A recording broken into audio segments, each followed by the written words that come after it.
addendum for item 10. Councillor Jackson, will you move to amendment to the addendum for item 10 approval? Mr Mayor, I'm delighted to move those amendments. Final seconder. Seconded, Mr.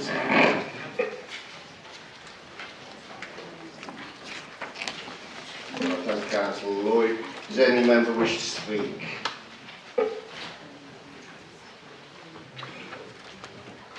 Okay, thank you. Move to the vote. Is this recorded? Okay, all those in favour?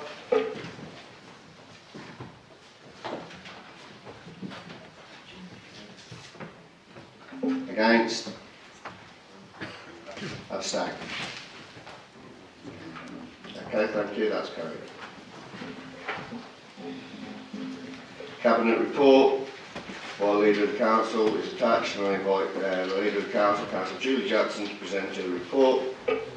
Mr Mayor, my Cabinet and I are more than happy to answer any questions that people may have in regard to the report. I think it sets out quite a bit in regard to West Midlands Combined Authority, as well as other parts there regarding local council tax support and so on. But we're happy to answer any questions. Okay, so this is over to members now. I've got a number of speakers already.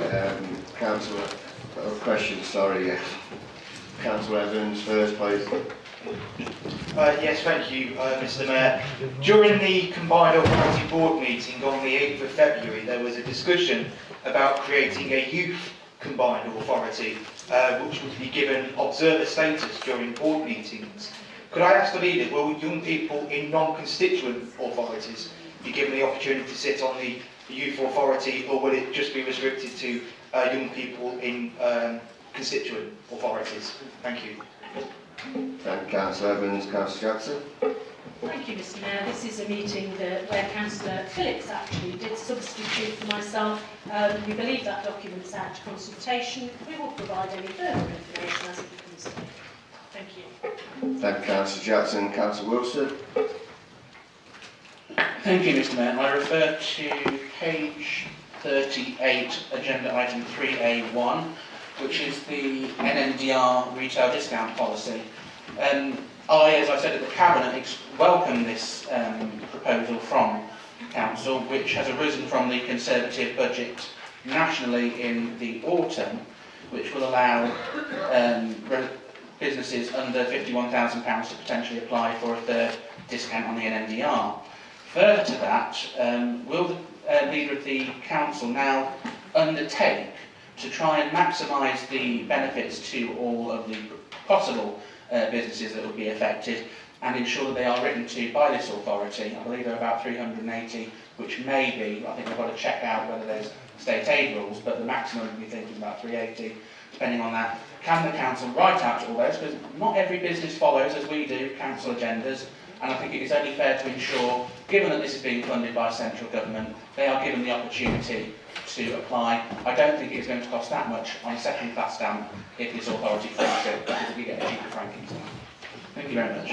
Thank you, Councillor Wilson. Councillor Jackson. Mr Mayor, we can certainly look into that. Thank you, Councillor Jackson. Councillor Connie Cook. Thank you very much, Mr Mayor. Just 2 points I wanted to ask about. Firstly, on page 39, it mentions the West Midlands Combined Authority and the G5 rollout.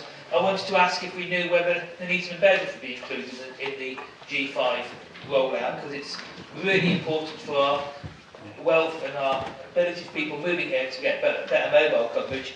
And also on the page before, the local council tax support scheme, I'd like to ask the leader why that hasn't been brought forward early enough, because when we've actually suggested we change the minimum payment from 20% to 19%, we were told it's too late to change anything.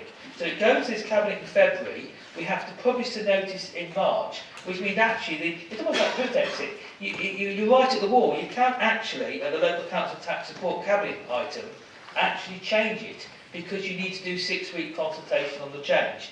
I think we're starting to get a view that we should be looking at reducing the 20% to 19% or 18%, because we have a surplus in the hardship fund. but we always discuss it far too late. So can I ask, why is it discussed so late, and can we discuss it in December so we can actually make a change if we wish? Councillor Johnson?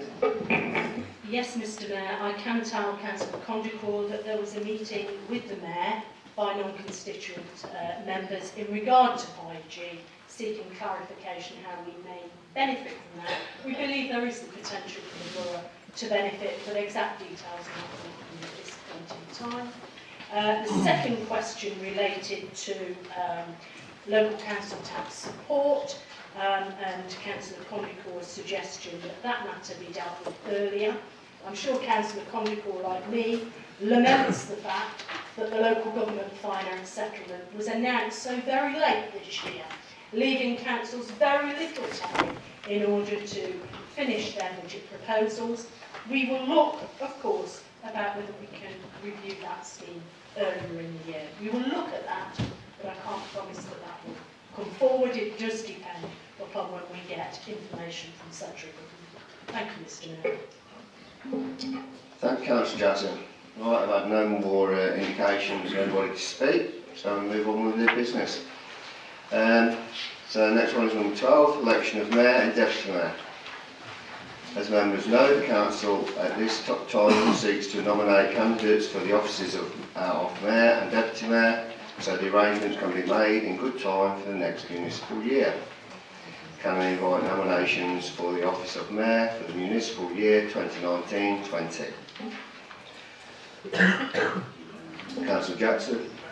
Thank you, Mr Mayor. This is not the evening for long speeches, but I would like to nominate Councillor June Tandy for the role of Mayor for the year 2019-20. Councillor Walmsley. Sorry, yeah. Does that find a second? At the time. Councillor Walmsley. Thank you, Mr Mayor. I actually had the great pleasure this evening to stand up and propose a good friend and colleague of mine, Councillor Andrew Sargent, for the position of Mayor for the 1920 municipal year. And like Councillor Jackson, I'll say my remarks from annual council. Thank you, Councillor Walmsley. Does that find a second? I'd like to second that, please, Mr Mayor. Thank you, Councillor Wilson. Are there any other nominations? No. Right, okay then, so going to the vote then. So all those in favour of Councillor Tandy for Mayor, please show your hands.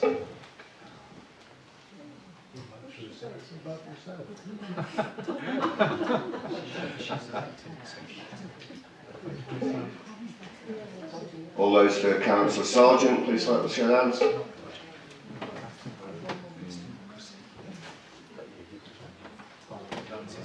Okay, thank you. That's lost. So Councillor Tandy with the Mayor for 2019-2020, yeah.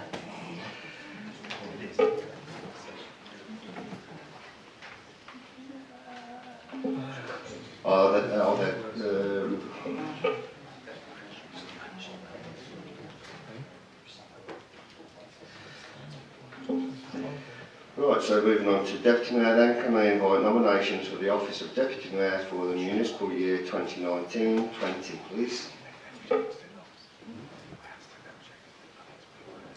Councillor Jackson. Thank you, Mr Mayor. I'd like to move Councillor John Beaumont. I'd like to second Councillor John Beaumont, Mr Mayor. Thank you, Councillor Jackson. Councillor Lloyd. Councillor Colby.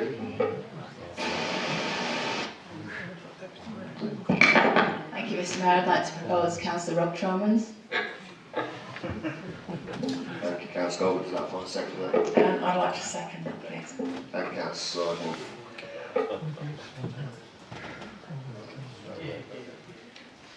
Right, okay, so we can move on to the vote. So all those in favour of Councillor Beaumont, please raise your hands.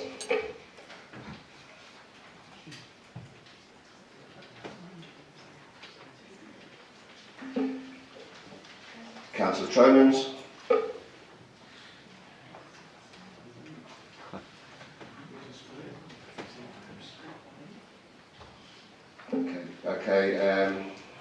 Abstain? Thank you. Councillor Beaumont, Deputy Mayor for 2019-2020.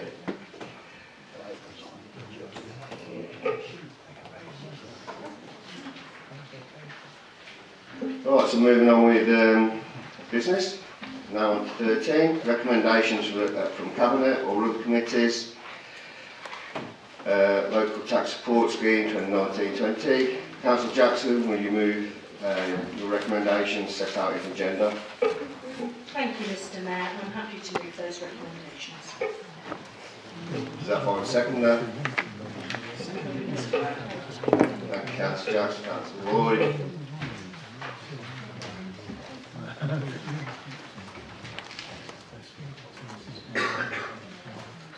Councillor Conco. Thank you very much. As I said earlier on, we've brought this item up far too late to actually make an effective change. But this local council tax support scheme is a real opportunity to actually help the people on the lowest incomes cope with the 5% council tax rise from the county council and the 3% council tax rise from the municipality. The way the local council tax support scheme works is that those of working age can get this help with up to 80% of their council tax, depending on their needs. But we actually also have a hardship fund for those that need more help, and a small number, just under 200 this year, get additional help. Unfortunately, the scheme is quite bureaucratic, and although we have £60,000 in the hardship fund, we tend to spend about £20,000, sometimes £30,000 in the hardship fund. And the money in the hardship fund that is not spent ends up going back into the pot effectively, so it goes to other councils. And the county council, because of the surplus, the whole system is you have a whole lot of assumptions, you have hardship funded things, and there's a council tax surplus. The borough council's council tax surplus last year was £450,000. So in this borough, there was more council tax collected than expected. That's normal, you always have surpluses and losses, but effectively that surplus gets redistributed, and the county council spends that surplus in the largest part. So by actually getting this scheme wrong, by not being so overcautious, we're giving away money to the general pool. In contrast, Stratford-upon-Avon actually had a council collection deficit. So effectively, if the different councils get their council tax schemes different, effectively money is going from the poor areas to the richer areas. Now, I know we can't do a lot of changes on this scheme because it costs a lot of money. The scheme costs £8 million, and half of it will be roughly for the pensioners and half for working age. But we can look at the 19%, which I think will take about £12 per year off these people's council tax, who are on the absolute lowest amount. And so I do think we seriously need to look at that, and I hope next year, if we can't do this year, we really go through these figures and make sure that we don't have a system where we're being more cautious and actually money is getting transferred from our poorest people to the richest people in Stratford-upon-Avon.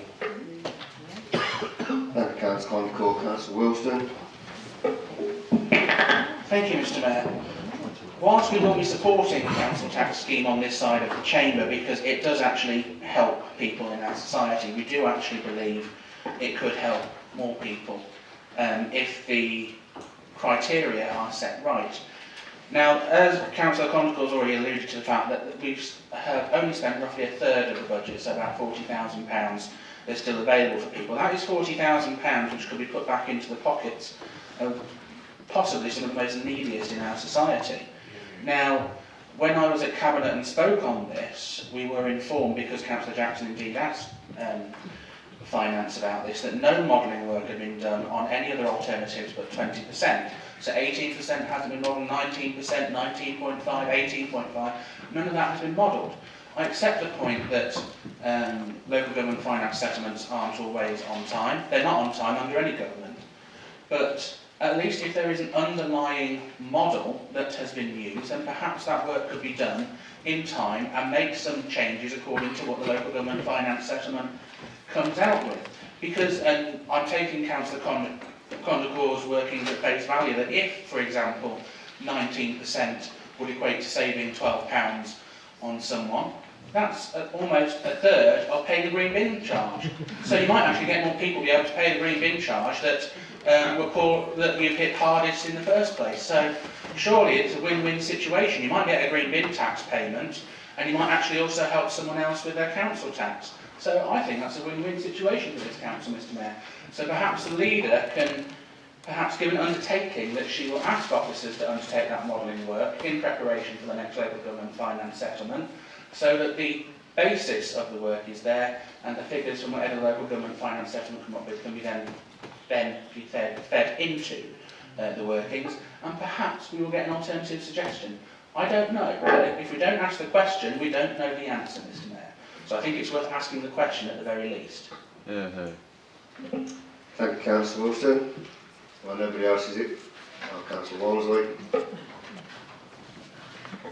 Thank you, Mr. Mayor, Mr. Grenville.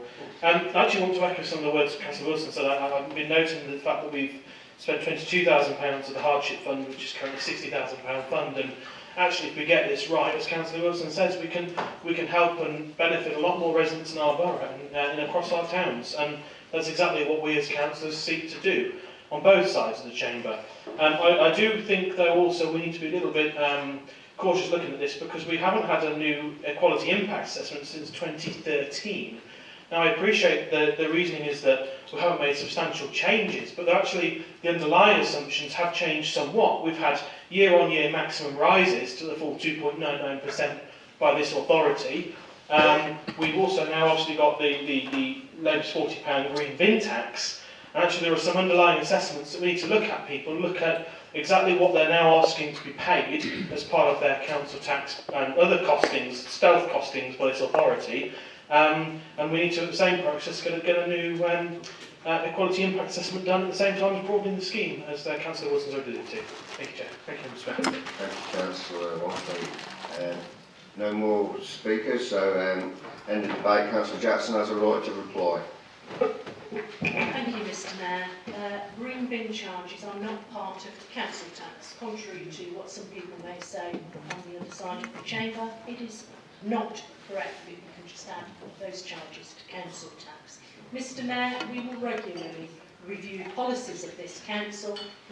Will conduct equality impact assessments when they are necessary to be done, and of course we will constantly look to see that our policies comply with the needs of our communities. But Mr. Mayor, I'm pleased that we seem to have almost unanimous support for this proposal, and I do hope we can move to the vote. Thank you, Councillor Jackson. Yeah, we'll move to the vote on this. So, all in favour?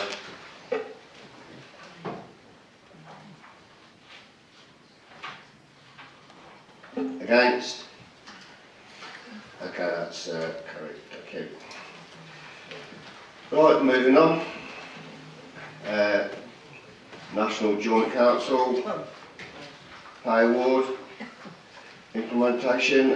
Councillor Jill Shepherd, will you move to the recommendations set out on page 47 of the agenda? Thank you, Mr. Mayor. I've moved to Council the new pay structure effective from the 1st of April 2019 be agreed by this Council. Thank you.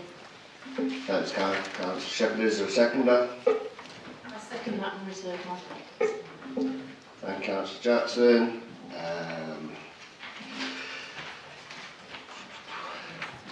Right, is there any speakers on that? No? Okay, brilliant. Move to the vote. So, Councillor Mogden, are you? Oh, okay. Calm down. Right, okay, all those in favour?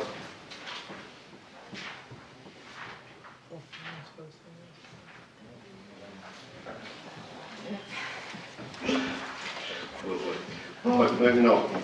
Housing Revenue Account Budget 2019-20 and Capital Programme 2019-20. Councillor Beaumont, could I invite you to move the recommendations from Cabinet on the Council's Revenue Account Budget 2019-2020 and Capital Programme 2019-2020.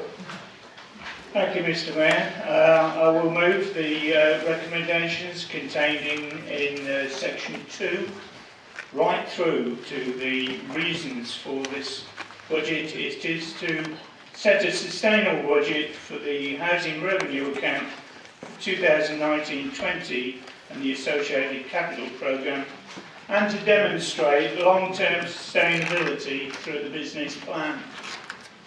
Chairman, I note from what happened at Cabinet that we're again heading for a unanimous view, and so moved.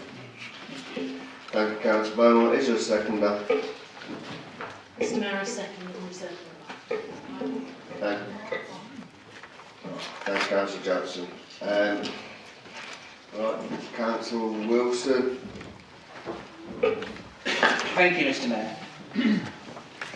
Normally, I would look at proposing an alternative housing revenue account budget, and I have actually, along with Councillor Golby and Councillor Smith, who is the shadow housing portfolio holder on this side, been looking at alternative housing revenue account budgets. As officers will attest to, we've spent many hours locked up in meetings looking at alternative suggestions. So it is with some surprise, but we welcome the fact that there will be some unanimity on this, but when we read the papers, most of our ideas which we were looking for with officers are actually part of your suggestions, and officers assure me that most of what we were looking for in our alternative recommendations are part of yours. So we will be voting for the housing revenue account budget tonight, and in doing so I'd like to note two particular points which we are very welcoming of on this side. The first one is the feasibility study at looking at some wider scale regeneration of our existing stock. Some of it is well past its use by date. Residents are not living in the most salubrious surroundings. There are some which have some extreme problems with antisocial behaviour, drugs, other criminal activity, and I know officers work particularly hard to try and address those because they also bring work my way. They're all in public, so I can say that, most of them. So there are particular areas that officers know about and cause great problems, not only for councillors in dealing with casework, but also for the residents whose very lives are blighted by some of this minority criminality and antisocial behaviour in some of our blocks. But what I would also like to particularly welcome are the three, I don't know what they're particularly being called, because at the time Dawn hadn't worked out a name for them when we spoke, but tenancy support officers or works to that effect. Because, and in the work I do, I know how valuable and vital this is, helping particularly people like young care leavers who, and this has happened for generations, that when they hit 18, the state help that tends to be provided falls off a cliff. And many people get sucked into unfortunate circumstances. Also, people like veterans who have left the armed forces, who have served this country with honour and distinction, they need that help as well in getting into vital services, finding a secure tenancy, finding a property to live in, avoiding going into the cycle of welfare dependency. And those people are the very people who we should be helping. And that's why we very much welcome these tenancy support officers. There are people, particularly young care leavers, who have been through some of the most horrific experience none of us could ever possibly imagine. And then to have the added burden and indignity of having to find somewhere to live, know which benefits they can apply for, keep on the straight and narrow, is very difficult for them. And now that they're out of care, they then become the responsibility of the rest of society. And those are the very people that this authority rightly should be helping. So, both on a personal level, who I have seen this work day in, day out, and personally has affected me in reading some of the statements, and also on a professional level, as what this council should be aiming to do. It is something that we should be doing. Behind everyone there, it says united to achieve, and in this instance, I truly do believe that we are being united to achieve on this front, so we will support these budget recommendations on this side. Thank you, Councillor Wilson. Councillor Concord. Thank you very much, Mr Mayor. Quite often I'm perceived as always having a go at the council, but actually the housing is one area we actually do very well, and it's a very difficult area to manage because of the continuous changes of government policy, which makes it impossible to plan. I do have a few issues and a few things to raise and a few things to praise if it works, and particularly I think it's worth noting this is a £25 million budget. Our budget we have the big arguments over is a £15 million budget. The council housing is absolutely massive. It's far bigger than the normal budget of the council. And on the capital programme, we're talking about £8.6 million of acquisitions and new builds in the next year. That could be, depending on if we get our sums right and how much we pay per thing, a significant amount of new housing, which is desperately needed because these new market houses are £500,000, but don't help our whole housing problem. It is actually houses that people can afford and houses that make our waiting lists move around that actually help so much. And on waiting lists, we have about 1,000 people on the waiting list. A lot of them have housing, but it's not suitable for what they need. They've got bedroom tax, they've got too many people, too little people, they're now older. There's all sorts of issues, which is why we have a waiting list. And actually building some new homes targeted at the sort of things we've got the biggest waiting list for actually makes the whole system work. So I'm very pleased with that, but we need to make sure we get a lot for our £8.5 million. And there's little things on here like the scooter housing, £20,000. We built a scooter store at Cleveland Gardens. Massively welcome, I've been in it, but it's sitting there unused because we haven't got our procedures and our, the bureaucracy means we spend lots of money and then we don't actually bring things into use quickly. So, I'm generally in favour of what the housing department is doing, but I do think we actually need to look at some of these things, and particularly for the £8.6 million, I think we need a bit of a presentation to see what we're planning to do and how we get it right, because it's a great opportunity. Thank you. Thank you, Councillor Golby.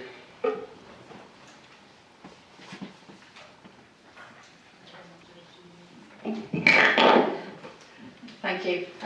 One of the things that I was quite specific about when we were in our budget discussions was to find a way to help single men that are homeless, because I do have I do sort of some outside work with homeless people. I do talk to residents who have become homeless. I've talked to people in Birmingham, I've talked to people in London, and there is a significant proportion of young, or not even young, but skilled men that can't find work because they have no home. And they fall off the bottom of the ladder, and they are not top of anybody's priority list because families, women with children, etc., always beat them to the punch. One of the things I was quite pointed about, quite specific about, was we find a way to help single homeless people who happen to be male. We've had an instance in town a few months ago where there was a chap who was living homeless who just wanted a job. Got a job in a car wash. It was all over Facebook. Everybody kind of picked up on the fact and everybody helped him out, and he's working for a living. And that's what he wanted. I've been to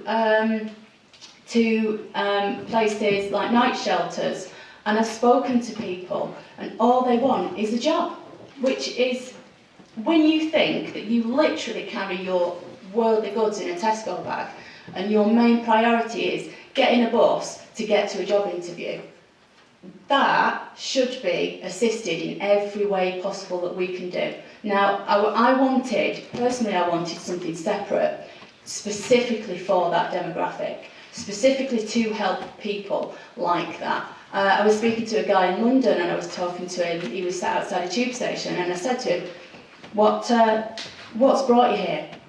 And he was telling me about his daughter had died. He'd lost his relationship, he'd lost his home, and he was a skilled mechanic, and he couldn't find a job. No one would give him a job because he was living in a sleeping bag outside a tube station. Now, we have people like that in our town. I know that because I've been and spoken to them. We need to do something about those people specifically. I'm not saying put aside families or women with children or anything like that, but we need to prioritise men that are at the bottom of the list. So I've been assured that as the tenancy support roles are coming into play, that will be something that is included in those roles, and I sincerely hope it is, because we absolutely need to do something about this now. We're looking at everybody else, and we've got people that are just slowly falling off the end of the scale. We've got ex-servicemen, we've got people who are trained, There was a guy who was talking to in Dunedin as a chef, and I said to him about getting a job. He said, I live in a public toilet. Who's going to give me a job? He was a trained chef. we need to sort this out, and we've got the funds to do it, we've got the means to do it, and I hope that we've all collectively got the will to do it. So, I mean, I 100% want this done. I'm standing here now, and I'm laying down a marker in the sand, and I'm saying, I want this done. Whether I'm in charge, whether you're in charge, whether whoever is in charge, we need to look at this.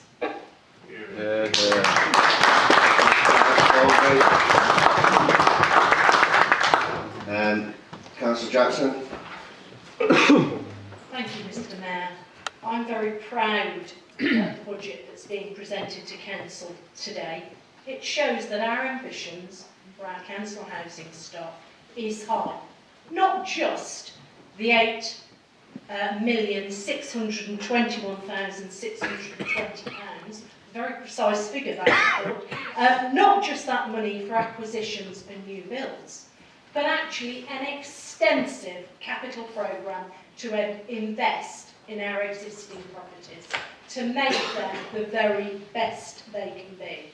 This is something to shout about, and I'm pleased it has got cross-party support today, because it is such a vital service for the many people who find themselves in need of rehousing or indeed housing in the first instance. But let's not just think Nuneaton and Bedworth can solve all of the problems that people face in our communities. Government has a responsibility for this. It has made people homeless through its invidious welfare changes, through things like universal credit, which are shameful. Waiting 5 weeks if you are already needy is absolutely disgraceful, and something I am ashamed that in 21st century Britain we have to put up with. I commend this budget to Council. It shows aspiration, it shows a caring Labour Council on the side of ordinary hard-working people, Mr Mayor. I think it's something to be proud of. I'm pleased that it's going to get not quite 34 of us, because I think we have an apology, but certainly a vast majority of people present today. Thank you. Okay, thank you, Councillor Jackson. Nobody else has indicated. I would just like to say that I hope the young person that you was talking about was not in the meeting, because if there was, then it should have been pointed to the doorway. But anyway, can we move? I'll talk to you. Councillor Beaumont, do you want to reply? No, I just made the vote, Chairman. Thank you. Okay then, all those in favour then? Oh, sorry, it has to be recorded vote. Because this is a budget item, it has to be a recorded vote. So, Councillor Beaumont. For. Councillor Green Edwards, apologies. Councillor Brown. For. Councillor Croft. For. Councillor Daffin. Councillor Doty. Councillor Elliott.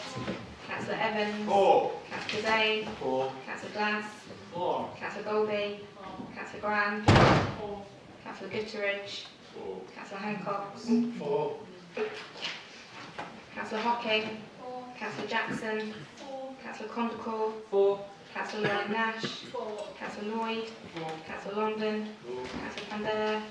Councillor Phillips. Councillor Pomfret. Councillor Rudkin. Councillor A. Sargent.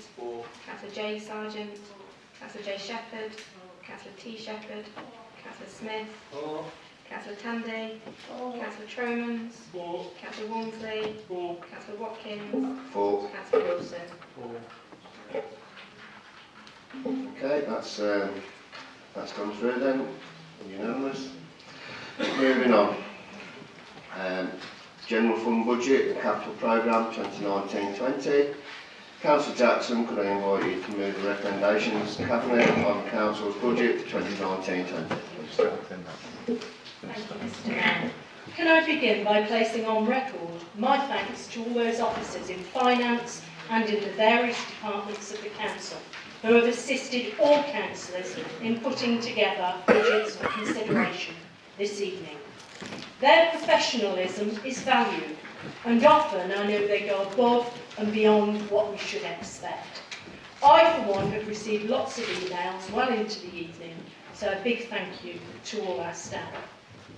In standing here tonight and proposing the Labour budget to Council, I do so in light of savage cuts to the local government finance since 2010. Over 60% cuts in Nuneaton and Bedworth, with us now receiving 0 revenue support grant from the government. Mrs May think austerity is over, but in the words of Lord Porter, Conservative councillor and chairman of the Local Government Association, huge uncertainty prevails.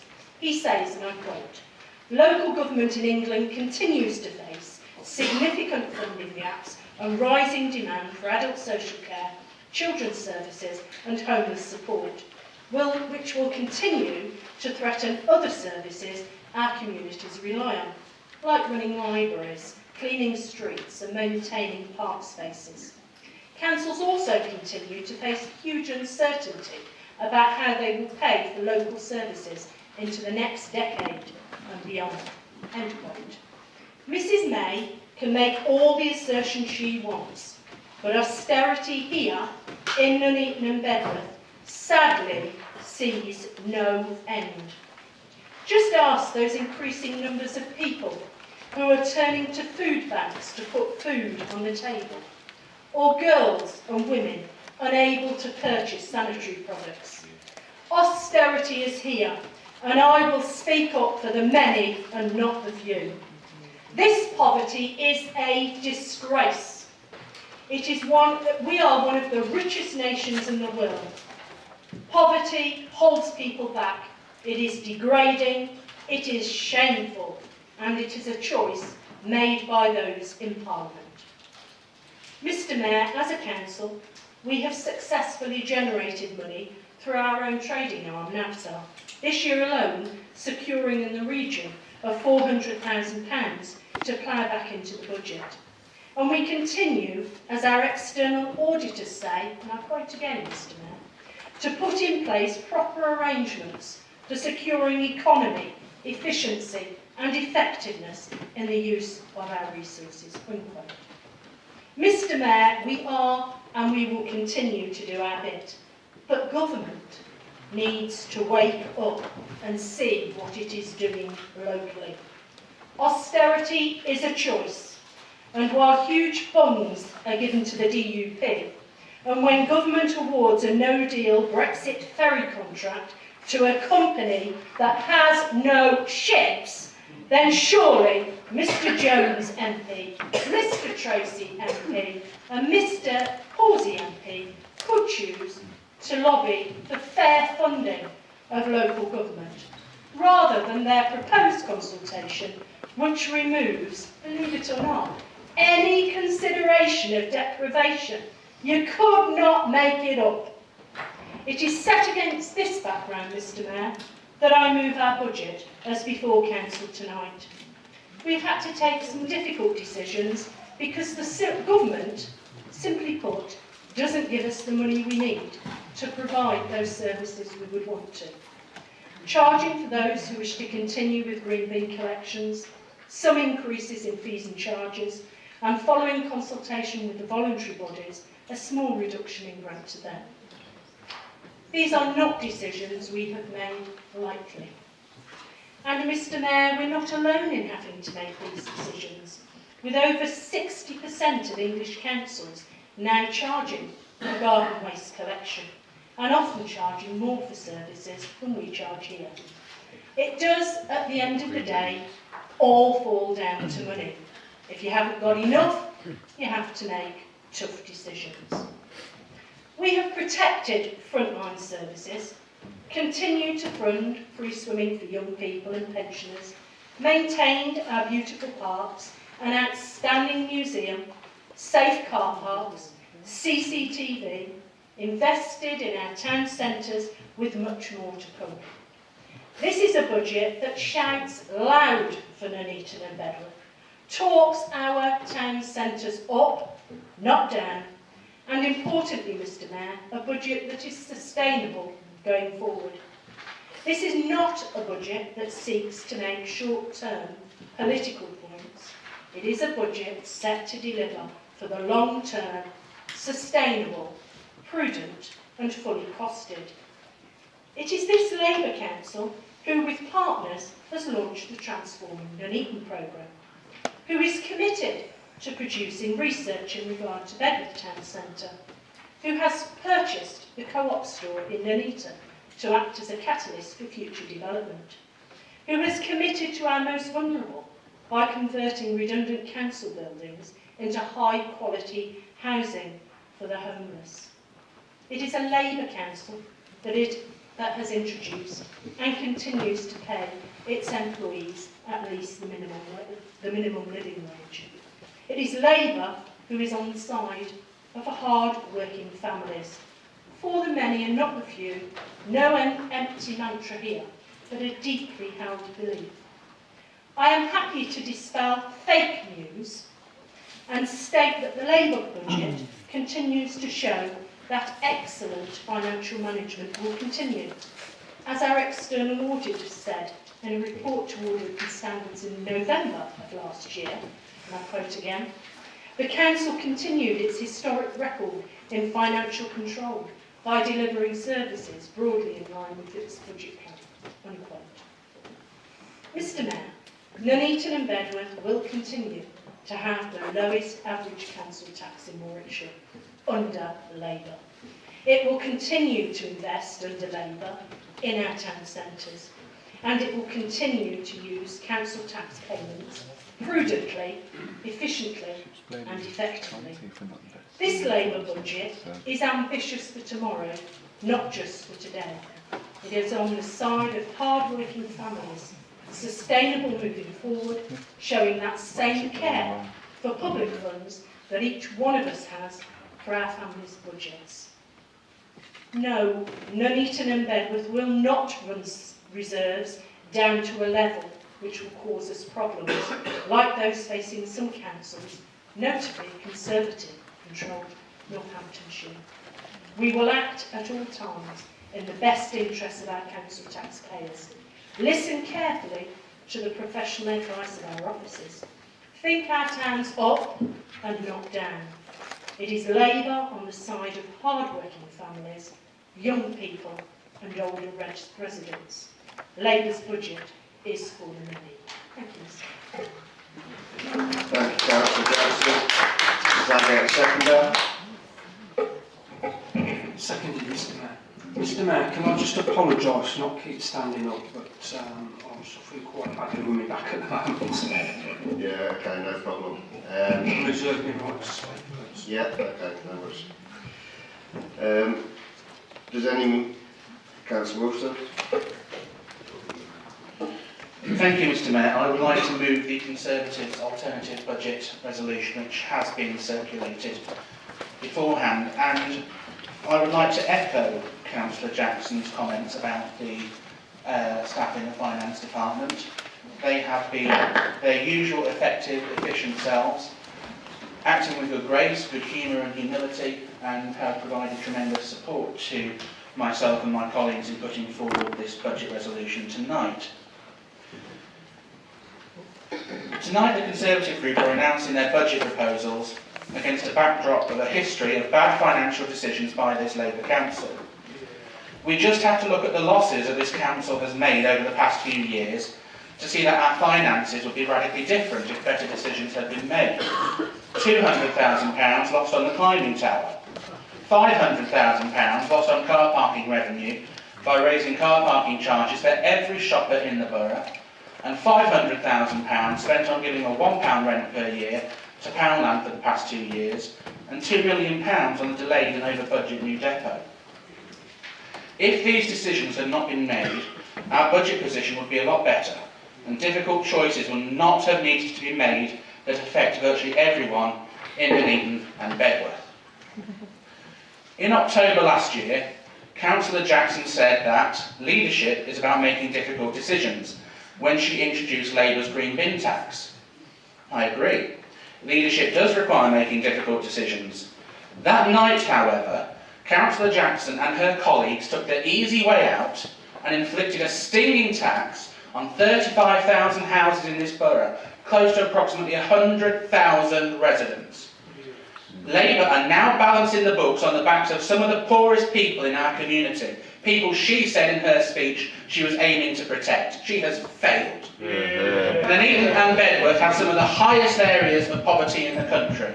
She bleats on about the deprivation aspect from the government, yet she fails to recognise it in her own budget.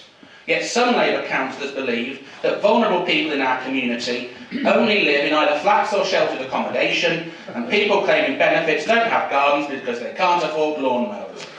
This just shows how out of touch with reality local Labour have become. And we do know that the poorest parts of our borough have been hit hard by Labour's green bin tax. Abbey Ward, take up of only 226, the portfolio holders' own ward, 2 portfolio holders' own wards. 287 houses in Wenbrook, the leader's own ward, bearing in mind these are out of 3,000.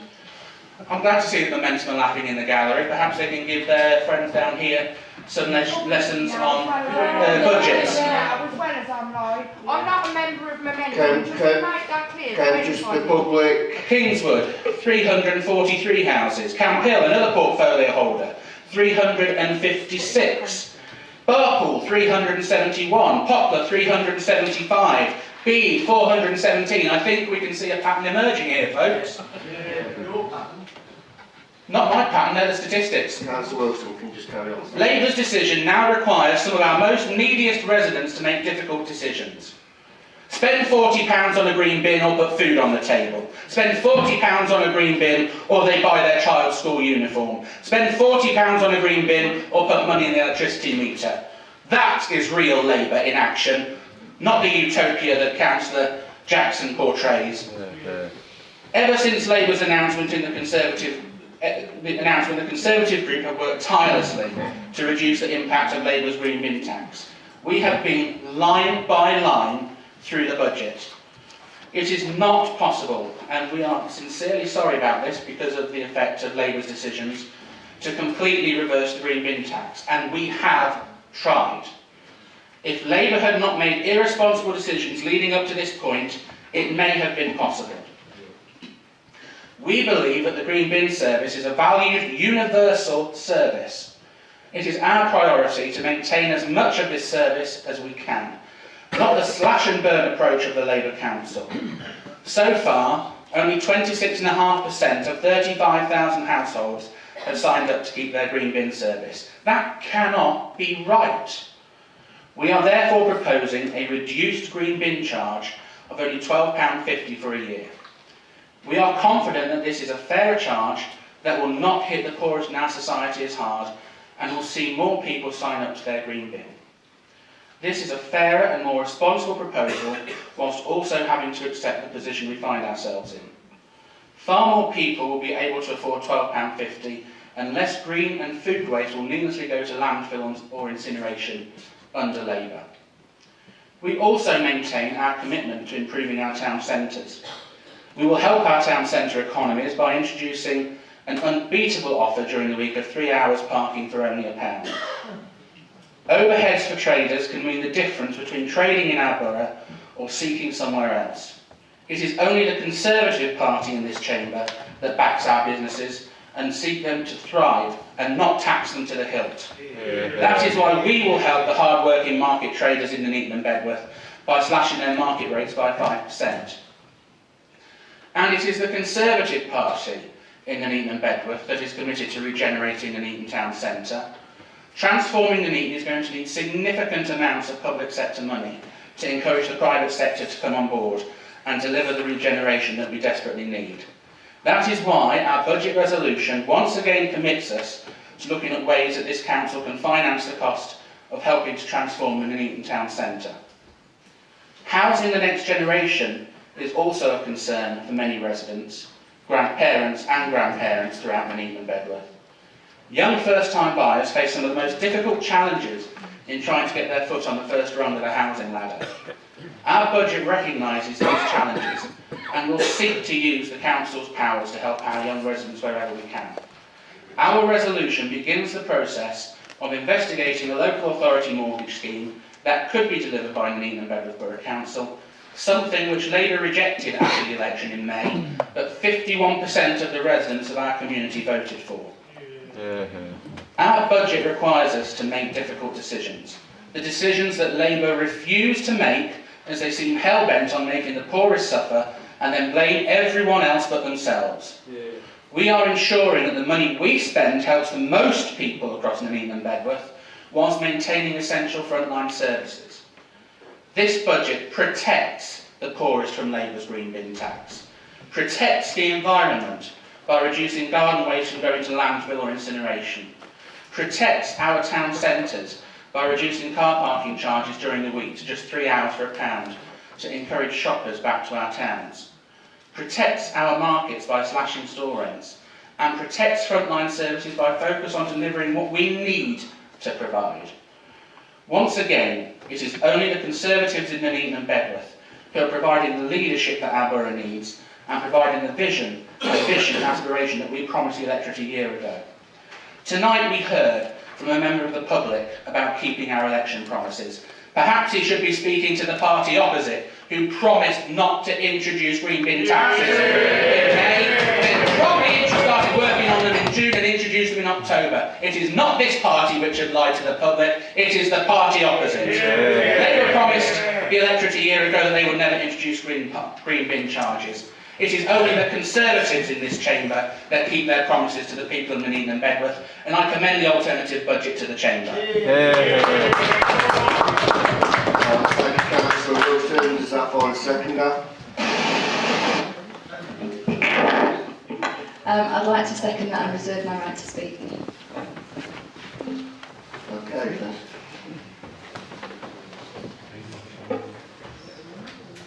Yeah, so any member wish to speak? Councillor Evans?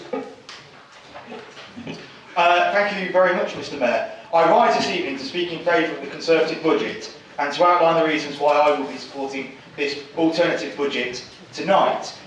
The Conservative budget is one that provides a vision for the borough. It protects the most vulnerable residents in our communities and seeks to address the concerns of local businesses, in comparison to the Labour budget that does nothing more than invest in a record of failure.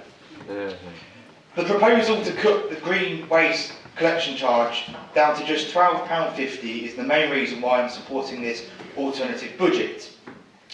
Since the announcement that Labour would introduce this green waste south tax in November, I've had 22 residents complain to me via email and by phone. This charge is a staff tax that will punish the most vulnerable residents in my ward. I was going to use the word appalled, but no, I was disgusted. I was disgusted by the comments made by Councillor Elliott at the last extraordinary council meeting.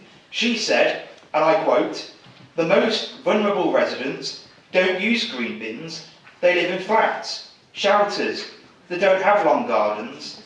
I would be interested in knowing if Councillor Elliott is planning on informing the 1,494 residents of the Barpool ward who live in means-tested benefit households. Since the announcement, I've had no end of people ask me why on earth the Labour group are charging £40, when in most other districts in the area the charge is a lot less. Under the Conservative group proposals, our charge amounts to just 24p a week. A lower charge that will protect the environment. It will mean less fly tipping and less green waste being put in black bins. Moving on to town centres, lowering the car parking charges in the week to just £1 for 3 hours will be a real shot in the arm for local businesses in Bedworth and will really help the Bedworth economy. Since 2015, this council has lost £500,000 in lost parking revenue as a result of extortionate parking charges. More and more people in this borough are shopping elsewhere. I go to Addiston regularly. Addiston is thriving at the moment.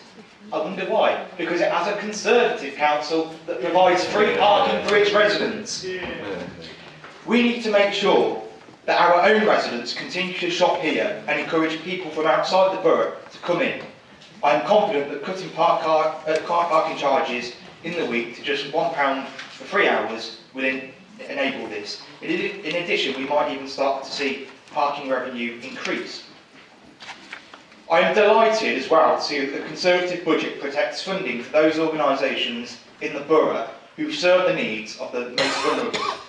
Last year we saw Labour slash funding to the Warwickshire Employment Advice Rights Service, meaning more and more people will probably now be using organisations like the Citizens Advice Bureau. Again, Labour has decided to hit those vulnerable organisations who actually do a lot of good work for the population of this borough. And I am glad that our budget protects that funding. It shows that this side of the House are the compassionate group. In conclusion, yet again, it's the Conservatives who provided vision for the borough. People often say that under the Conservatives, you get more for less. And I think it's fair to say that this budget does just that. Thank you. Thank you, Councillor Evans. Well, I've got a number of speakers. Councillor Doty. Thank you, Mr. Mayor. Right, this budget kind of shows what the Tories' true colours really at the end of the day. And I'll speak about the Pursley Community Centre and your proposal to shut it. Because effectively that is what will happen. Normal people don't have the capacity to run community centres. This reminds me of that old faded big society. Now that didn't work. They are busy working, paying bills, or due to the austerity cuts, probably visiting, unfortunately, food banks to make ends meet. So, if the community or the big society, as you call it, is not available to run what is a valuable community asset that provides services to a deprived local community, then your budget proposal will effectively shut it. So I can't support, and people with compassion can't support, or you stand there and talk about compassion, but listen to this, hands off our community centres. Thank you, Mr. Mayor. Councillor Longden. That's a shame, Mr. Mayor. I was just getting some notes from over there. I was working up on this. Councillor Longden. Yes, thank you. I'm started. I haven't finished, but I'll start. Compassionate. That's a great word coming from over there. Compassionate, my foot. You wouldn't know compassionate if it jumped up and bit you on the backside. And did you want to support CAB, but not Carver? Where are your priorities? Carver produced a great deal, so forget that. It's not a point of information, it's not a point of order. Forget that one. And of course, the speakers so far, I should have waited a bit longer, but they actually failed to mention community centres at all. Why? Because I believe they're embarrassed. So I'm going to do it for them. And I'm going to concentrate on those proposals, and particularly Stockingford Community Centre. I did say I had a good distinction earlier. I know a great deal about Stockingford, and I know, because I've made inquiries, that not one Tory has visited the place to make inquiries about how it works and what happens there. Not even a telephone call. Not one telephone call to actually check to see what you're talking about. Not one of you. So there we go. They sling these things in just to make as much distress and upset as they possibly can to people on the ground who are doing these things. There are a range of facilities and services run by Stockingford, a whole range, and that covers from early age babies right up to elderly people. The place also provides ticks some of the government boxes about combating loneliness, exercise, taking on GP referrals, food advice, and many, many other things that just cannot and could not be dealt with by volunteers to run the place. Absolutely not. And there's even a dog training group there. And they prefer to call it an owner training group. So there they are. That's just some of the things. The centre has just got 2 rooms, and by heck it's a right game, and it helps to have somebody there, because you try and rotate 30 plus groups through 2 rooms. It's a magical system. You don't even know about it, because you don't know what goes on there, and you're not interested in what goes on in there. You just want to shut the place. Demand has been increasing over the years, to the point where applications and applicants have had to be turned away. So the management committee decided, in its wisdom, to try and put the football changing rooms outside, and then convert the changing rooms into usable space, so that we could offer more groups, more facilities. In 20 years, the rent's only gone up once, and that's because it sits right in the middle of 2 super outlet areas, 4 if you include Camp Hill and Abbey at a stretch. And the user groups are exactly that. Users. The names, or the clue, is in the word. User groups. They go in, use it, and leave. There is a facility to actually share responsibilities, because it's open 7 days a week, and one person, one administrator, can't be there 7 days a week for the number of hours it's open. So there has to be key holders and stuff like that from the groups themselves, which engenders a great deal of responsibility for them and support from the centre. The administrator is required to take bookings, do invoicing, cleaning, ensuring the facilities are there for the users, and a whole range of other tasks that volunteers would not be able or willing to do. It's open that 7 days a week, I've already said that, and it would be pointless and alarming to assume that all centres work in the same way, which is maybe where you've got your ideas from other places, and each one has evolved to meet the needs of the areas it serves, and it's looking forward, those needs are varied and diverse, and not just for the local area, but across this borough. There are people from across this borough, from all your wards, that go there and use that place. And what do you want to do? You want to shut it down, because the user groups will not be able to take it on, and you know that. You already know that, because you, as it's been said, you understand nothing about community or community groups and how they work. Your proposal is not realistic, it's not workable, and it's not even worthy of consideration, in my opinion. And in fact, it's designed to close the centre so the land can be sold off for development. And that's all you want. You've created a lot of distress and a lot of anger. And we're going to have meetings there to actually do damage limitation. You're welcome, if you like, if you dare come and put your point. I will. Councillor Evans, you've got personal information. Okay, right. Now, we've got a number of speakers, and I don't know if we're going to get through them all. Councillor Hockin. Thank you, Mr. Mayor. Regarding the green bin charge, paying for services fits Tory party principles perfectly.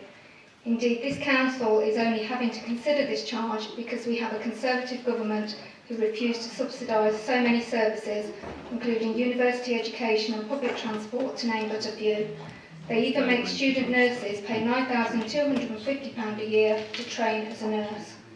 In fact, the Tories opposite do want to charge for green bins, but instead of charging a commercial rate, they want decent, hard-working staff to lose their jobs and much-needed community facilities to close, so that those who have no use for or can't afford green bins themselves are forced by the Tories to lose highly valued and much-needed services themselves, in order that those who are able to afford and choose to pay for a green bin get it at a discounted cost. The poor subsidising the rich, the Tory way. Thank you, Councillor Hockin. Councillor Elliott. Thanks, Mr. Mayor. I also want to talk about Stocking Forward Community Centre. They talk of closing it or handing it over to the community. We do have some wonderful volunteers at Stocking Forward, but they're already stretched to the limits. One such volunteer, fabulous lady, who's a qualified teacher and Senko, runs a special needs children's group there. In fact, she was there today. Families from all over Nuneaton and Bedford attend, not just from Stockingford. They go from Whitestone, they go from St Nicholas Park, for instance. This lady and her team of volunteers run it on a 100% voluntary basis. It's a much needed service. It used to be held at the children's centres, now closed down by the Conservatives, with their staff made redundant. In theory, it's supported and celebrated as good practice by the Tories. It seems not. I wonder if they've even spoken to their colleagues at Warwickshire County Council. If not, then it shows that those that put their name to this shambles of a budget are not fit for office. Then we know that already. But can they tell us where the families will go if this centre shuts and the goodwill of those volunteers are lost? This lady, by the way, also volunteers at the hospice. She holds numerous fundraising events, she runs the necessary committee meetings needed to keep the sessions going. She has literally no time to herself. And she's just one of many. We're all volunteered out by this so-called big society dream. But there's just one member of staff employed to run the community centre. She has a professional background in youth and community work. She's highly valued. She has a family to support and a mortgage to pay, no doubt like the others targeted for the scrap heap in this truly awful Tory budget. Or maybe the Tories are expecting the members to pay annual membership fees.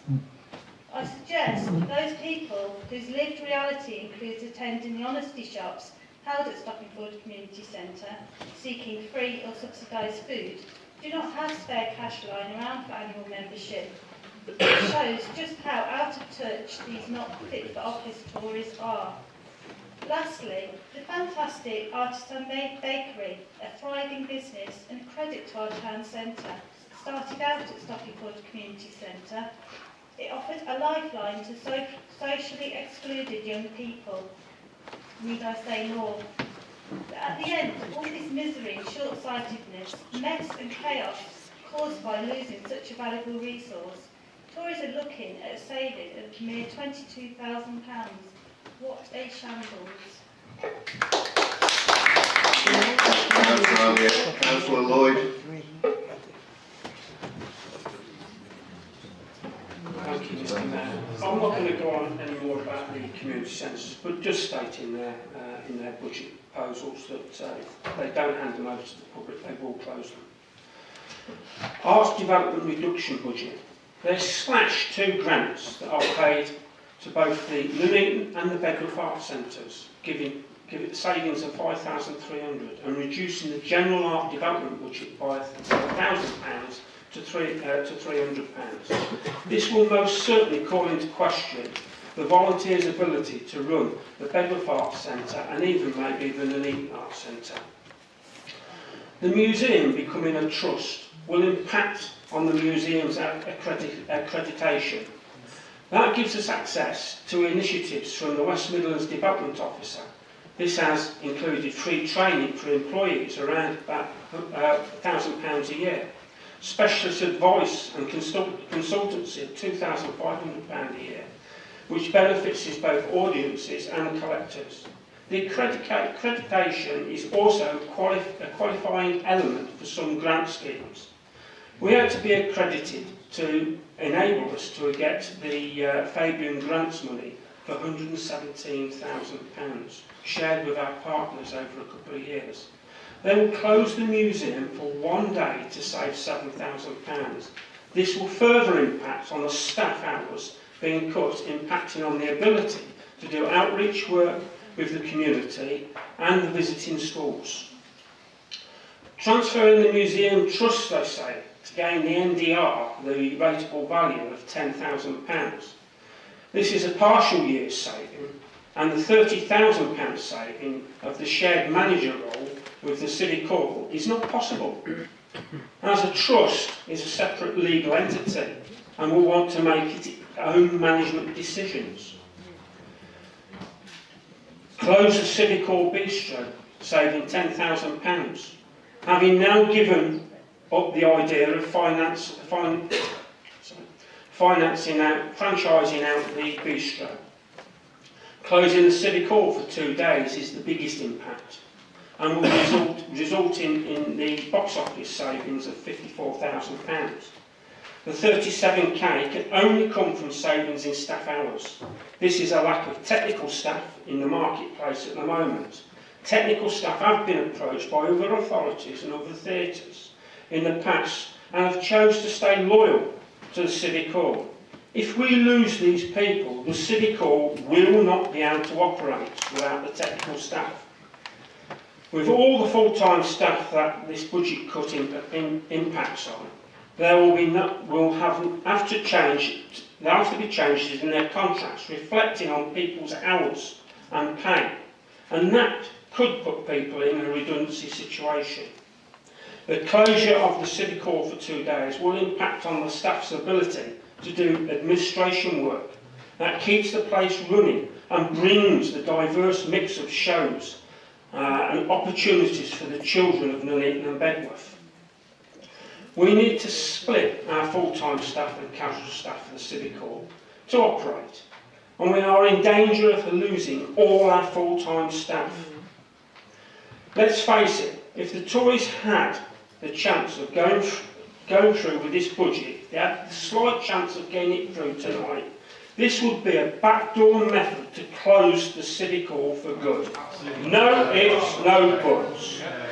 Now, you hear them all shouting, no, not the case. Well, let me tell you, the information that I've got on there came from the officers of this council. When I asked the question, what would the effect be on the Civic Hall if the Conservative budget went through? So, it's similar officers or same officers that have been advising them. At the end of the day, Chair, they can keep shouting about the green bins, but they've included it in their budget. But at the end of the day, there is a fine balance, and I accept that, there is a fine balance. We chose to go with the green bins.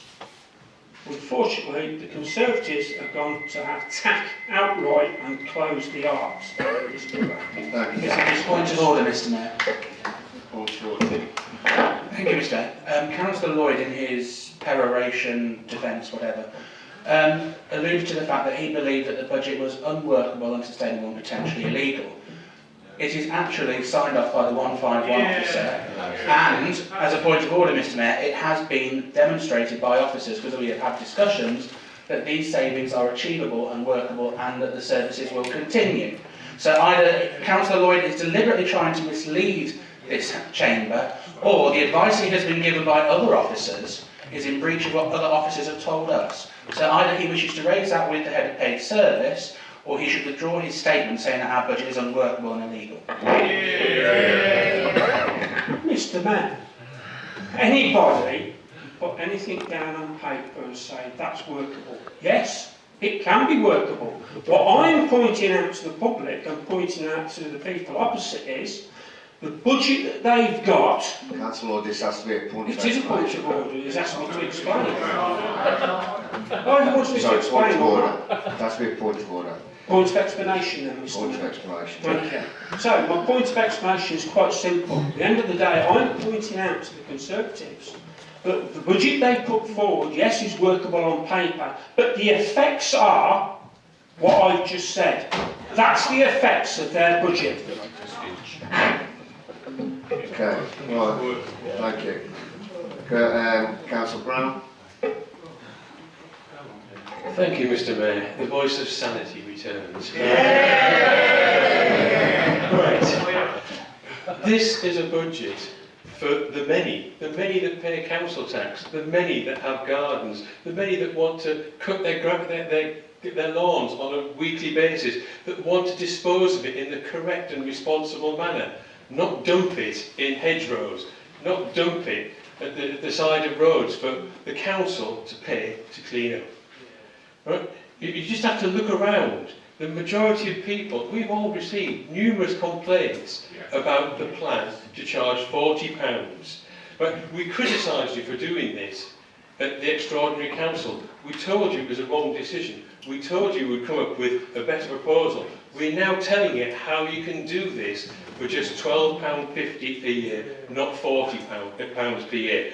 So you'll get a service that more people want to use, that will protect the environment, that will actually retain the service that people want. We've had some comments about various community centres, and the invisible councillor for Exhall mentioned the fact about the Kersley one. Funny enough, I had a discussion with the representative of that particular community centre within the last 24 hours. And we discussed the various things, because what we want to do with these community centres is to trust the public, to trust their ingenuity, to trust their abilities to come up with new ways of doing things, to bring in new services. Kersley Community Centre is a fantastic place, vibrant, packed at night, lots of things going on. There's a community church there, school, gym. The gym's now taking referrals from local doctors to help people. Right? We've got improvements coming to the changing rooms for football. They agree it's a go-ahead place and it's not likely to close because they can sustain themselves. So to actually say it's bound to close is to actually denigrate and to put those people under the cosh and say they're not worthy of being trusted to run something themselves, as other community centres do in the area that run themselves quite sustainably. We only have to look at Exhall Boxing Club, for example, a local club that runs itself exemplary fashion and it achieves lots of grants. It's growing, it goes from strength to strength, all because it's split from something that was supported by this council and went off, and it's basically managing itself. Yes, because it can access that money. We've heard comments about the fact that this is rated as an excellent council by audit. The audit only says that we spend the money in accordance with accounting rules. It doesn't say we spend it wisely. Witness the car parks, Gresham Road, Poundland, the vanity projects like the climbing tower. This is a budget that provides more services that more people want. So in actual fact, this is the budget that's for the many. That's the budget that's actually for the few. Thank you, Mr. Mayor. Thank you, Councillor Brown. Councillor Croft. Thank you, Mr. Mayor. I'm speaking in favour of a very good shadow budget. It reduces the burden on people by cutting the green bin tax and stops cuts to third sector organisations like the CAB. It starts the process of reviving our town centres by cutting market rates and reducing car parking charges. It looks to increase democratic accountability at this council by restoring an OSP and cutting the cost of politics, because if the people have to suffer, it's only fair that the councillors suffer financial losses as well. And it starts the long overdue process of reforming and rationalising the structure of this council by making back office savings in order to protect frontline services. It does all of this in a financial situation that is so dire that about £1 million had to be found in savings for this budget. The numbers speak for themselves. We've had the £500,000 on the lost car parking revenue, the £500,000 over the 2 years subsidising Poundland, the £200,000 on the climbing wall, which I believe made £3,000 worth of income. It's a brilliant business sense there. £2 million on the Gresham Road depot, a project that was only supposed to cost about £500,000. These are not rounding errors. This is serious financial mismanagement, and the hard choices that result are a direct result of this. Think of what that money could have been used for. Every pound wasted is a pound that cannot be spent on something else. So what the Labour administration has done with this waste has effectively cut its own budget. That's why this budget starts to reintroduce some basic economic sense. For example, in the car parking charges, it's a basic economic principle that if you charge more for something, then less people will take it up. And this is true. So by introducing the 3 hours for £1 on weekdays, for 9 months, we can do two things. Firstly, we'll get more usage of the car parks, and then we'll get more money. And secondly, we'll get more people into our town centres, which will help kick-start the economic revival. The same applies for the market rates. If you tax businesses less, you'll get more business, more jobs, more proceeds, and that's why we're reducing them. Mr. Mayor, we don't believe it's right, and we've heard the comments this evening, that the council should continue running community centres when we know that other community centres are run very well in this borough by themselves, like the Wembrook Centre, for example. We trust the people, we do think they have the capacity. We have confidence in them to know what they're doing and what is needed in their areas. But we won't be cutting off funding for those third sector bodies like the Citizens Advice Bureau, which people really do rely on in hard times, and once they're gone, they're gone. Mr Mayor, I'm very pleased that this shadow budget, as we talked about last time, cuts Labour's hated green bin tax. We'd rather not have the charge at all because it's regressive and because the new homes bonus is designed to protect such frontline services. But if the budget is skewed in such a way that we must have this tax, it's the Conservative Party that are budgeting to cut it to just over £1 a month, £12.50 a year. The Conservative budget also reduces waste and rationalises the management of the council. We propose to make back office savings. For example, we'd reform the civic hall, so you've got so we abolish the system where you have staff at management level who don't actually manage people. And according to our budget, we can make about £100,000 worth of savings at the civic hall without affecting the frontline service for the consumer. By the same token, by tendering out the refuse service, the council itself would make a lot of savings on agency staff.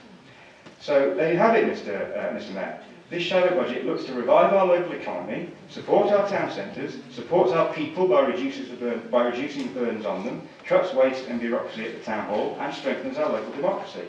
It's an ambitious programme. It provides a vision that meets the hopes and aspirations of the people, and I commend it to the council.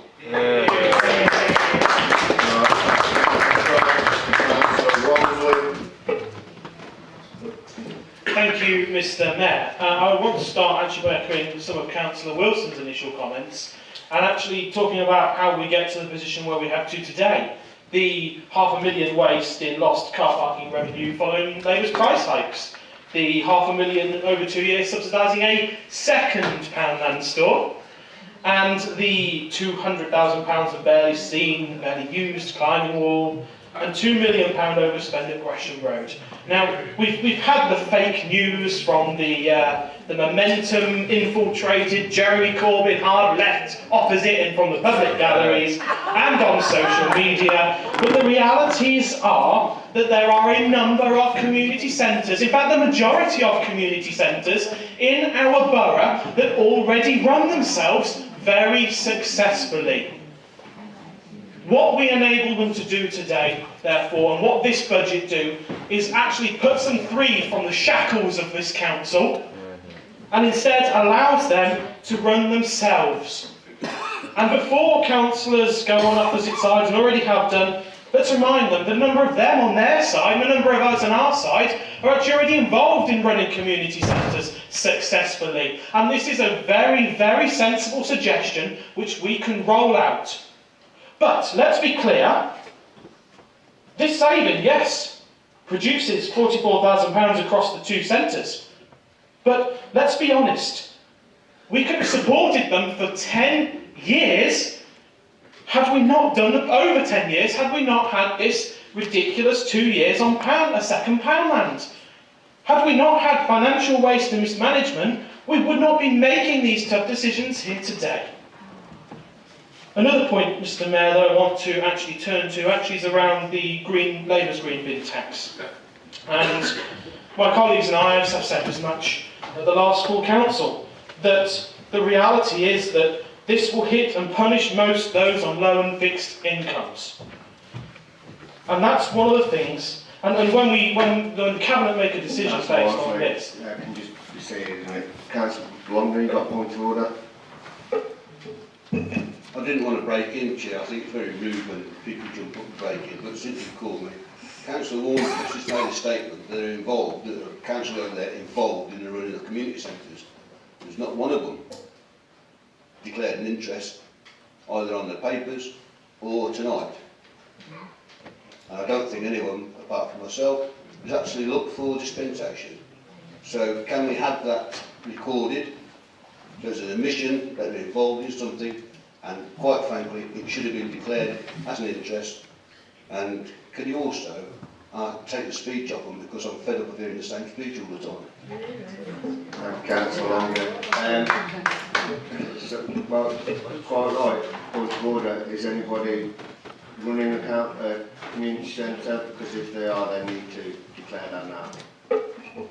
I believe I've already declared that I am a trustee director of both village centre, the same as Councillor Beaumont on the other side. Okay, so there's nothing moving. So that's already in the declaration. Okay, right, thank you. Councillor Walmsley, continue, please. Thank you, Mr. Mayor. I will continue where I left off. So, quite clearly, Mr. Mayor, as I was talking about the Labour's regressive green bin tax, in fact, we have a decision that was made without even an impact assessment being done at the time of doing it. So I'm very proud of the hard work that my party has done in just a few short months compared to the months that Labour have been working on this proposal to actually manage to get the charge down to just over £1 a month equivalent thereof. A vast saving on what is proposed and what we're seeking to reverse through this budget, Mr. Mayor.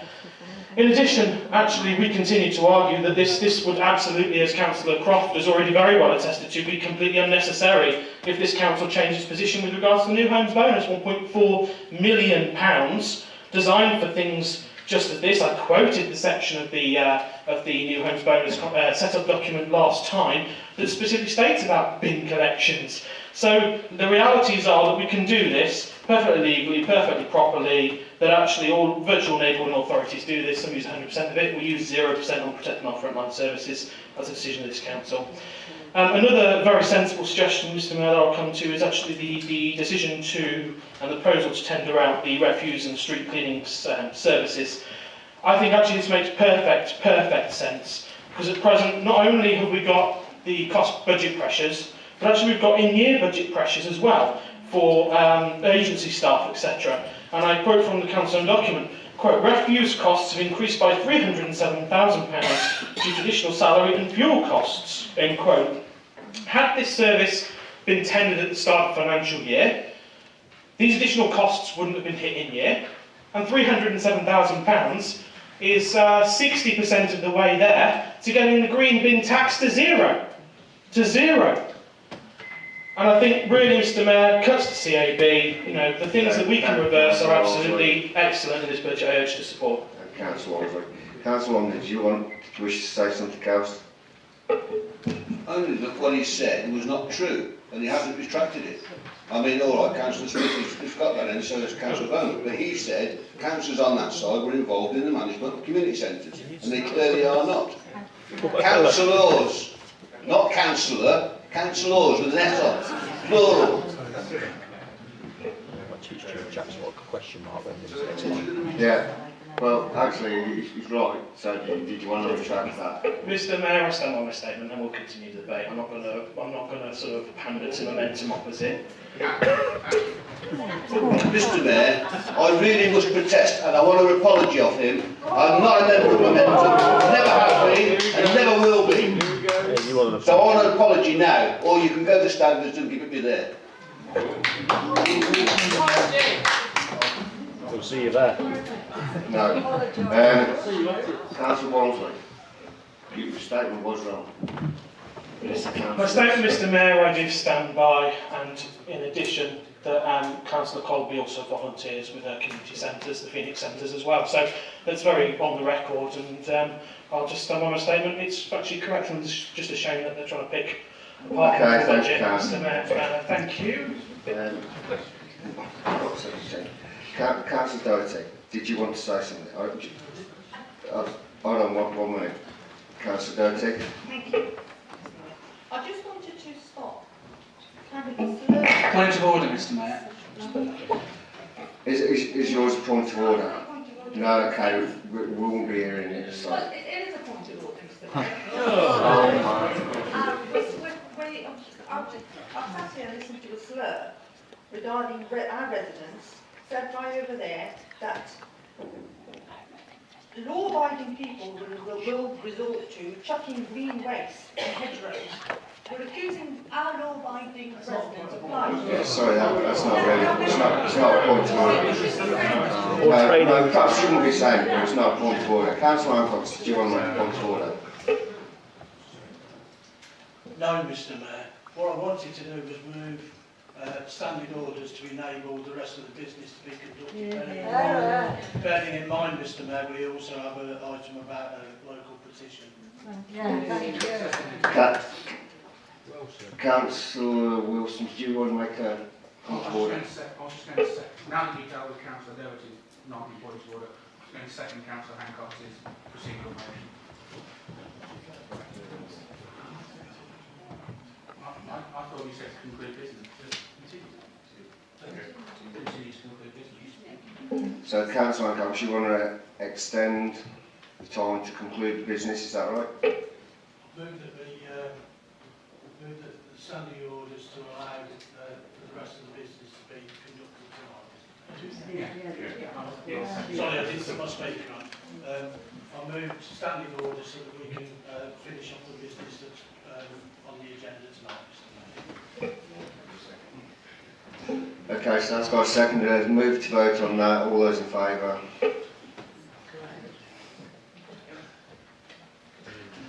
Abstain? Against? Okay, right, brilliant. Right, let's carry on with speakers. Councillor Hussain. Thank you, Mr Mayor. Right, our town centres, as we know, obviously, are still in dire states. We still need help. Transforming an eating project was very much welcome, but it's still a long way away. In the meantime, as we've heard from retailers and market traders asking for help from the council and some innovation, we're not getting that. Our budget offers 5% cut on market traders, which would be a lifeline to the traders and the people that use the markets. I'm actually trying to get some people back into the town centre. And by charging extortionate rates, and they are extortionate, you're not supporting the many people that you apparently support or represent. The traders are going to pass that money on to the people that sell goods to. They're going to put the prices up. So by offering 5% off, it's a massive, massive help, and hopefully get some numbers back into the town.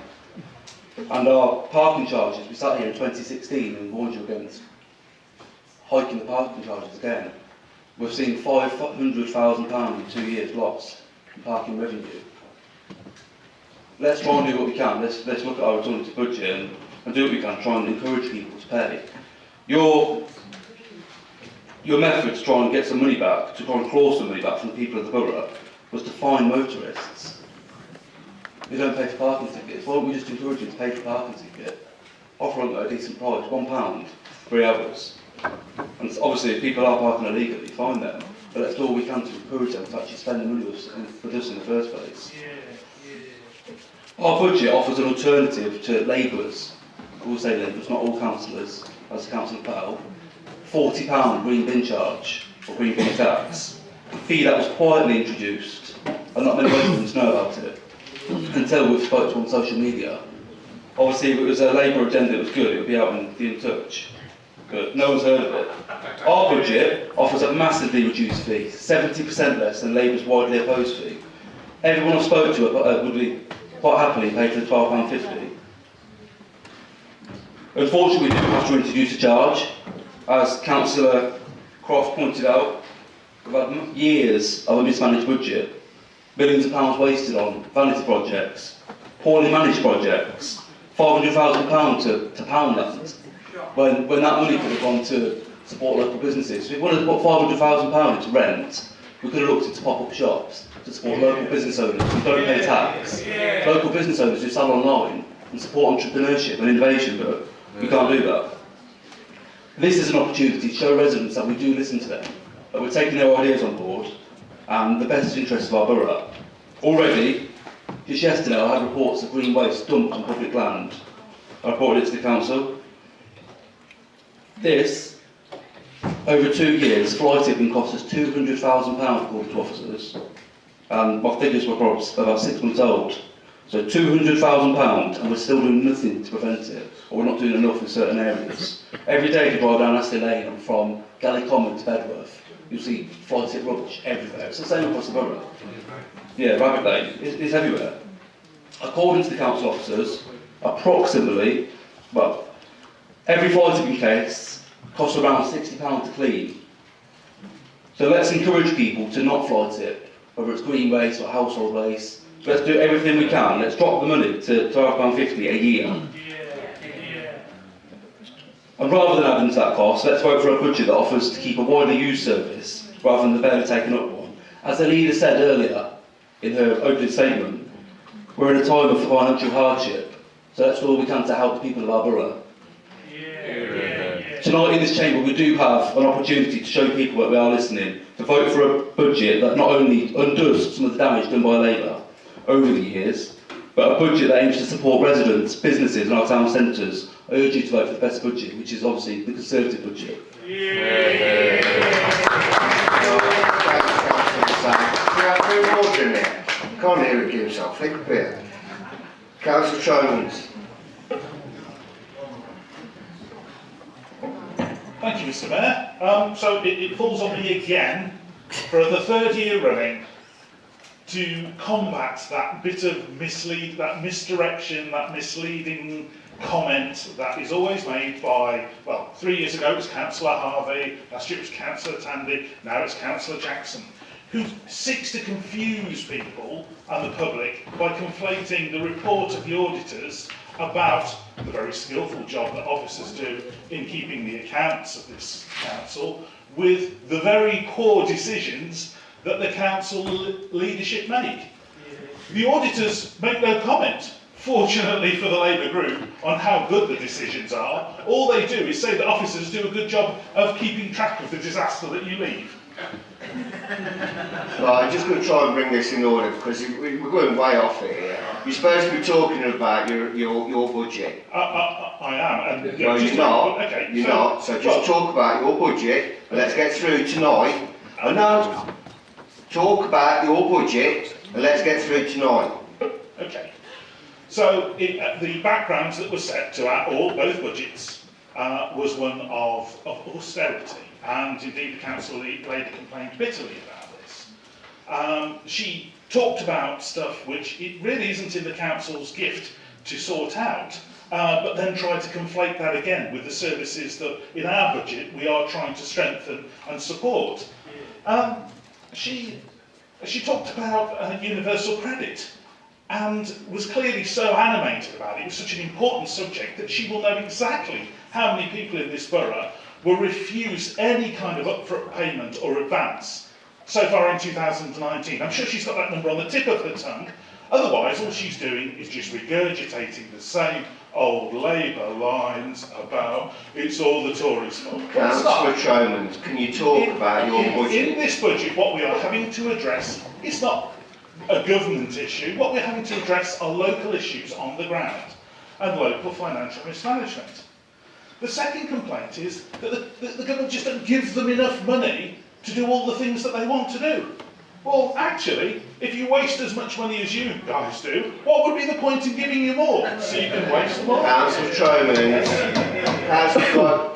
well, we'll call it an end then, because if you're not going to talk about your budget, he's not. No, he's not.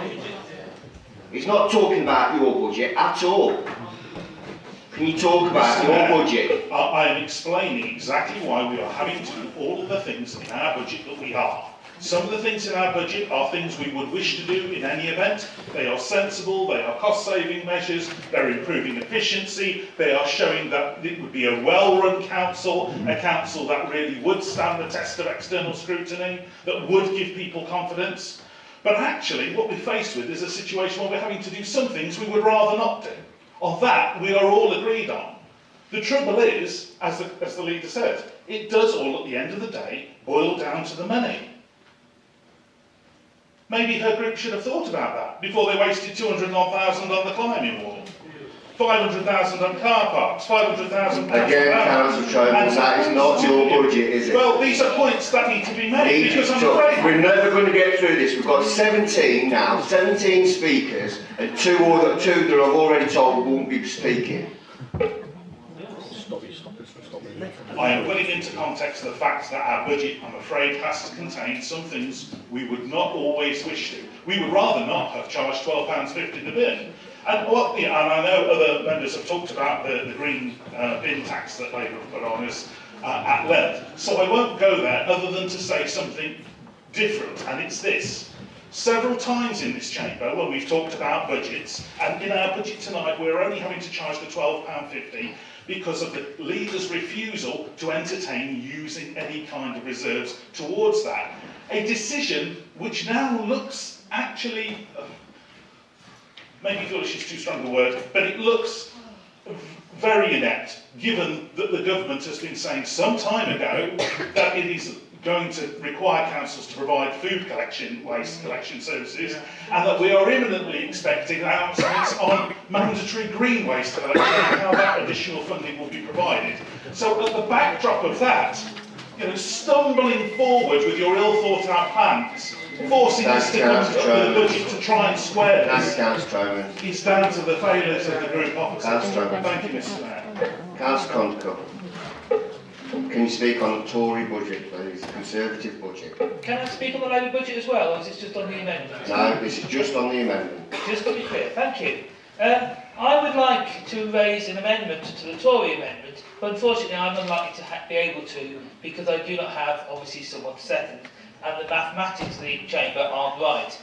There is some things in the Tory budget that I actually approve of. I actually approve this council running things more efficiently. I actually approve of the Civic Halls budget being looked at in detail, but I do not approve of the scale of the Tories' cuts. And my idea is to actually take a piece of both budgets, effectively Tory light or Labour a bit more efficient. And the sort of things I was looking at what is wrong with the Tory budget is that they're focusing entirely on the green waste charge.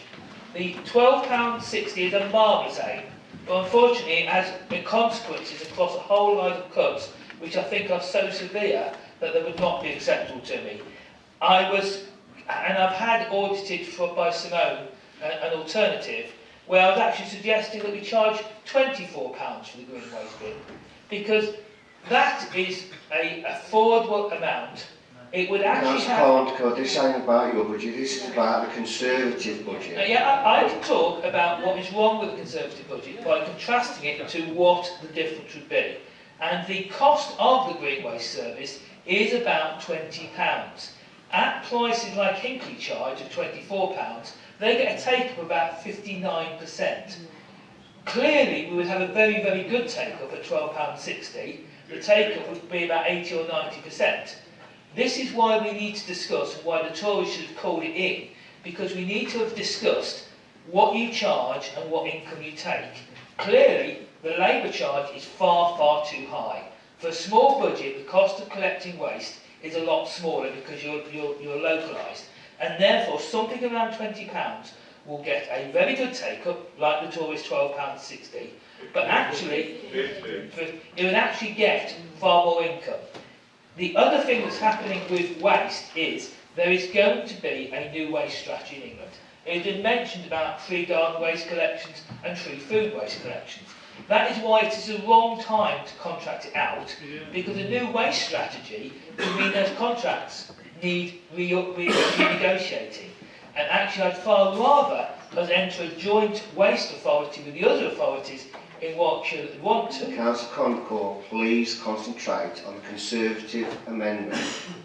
I think going and contracting out is a stupid thing to do, because you don't have the flexibility of having a county-wide waste authority that could save the same money, give you more flexibility, not have 5 different waste managers in 5 different councils, if we talk about efficiency, and have an environmental benefit that's massive, because we can actually have really good Concord, can you concentrate on the Conservative budget? It takes longer if you keep interrupting me than let me talk. Well, it won't, because we'll just move on.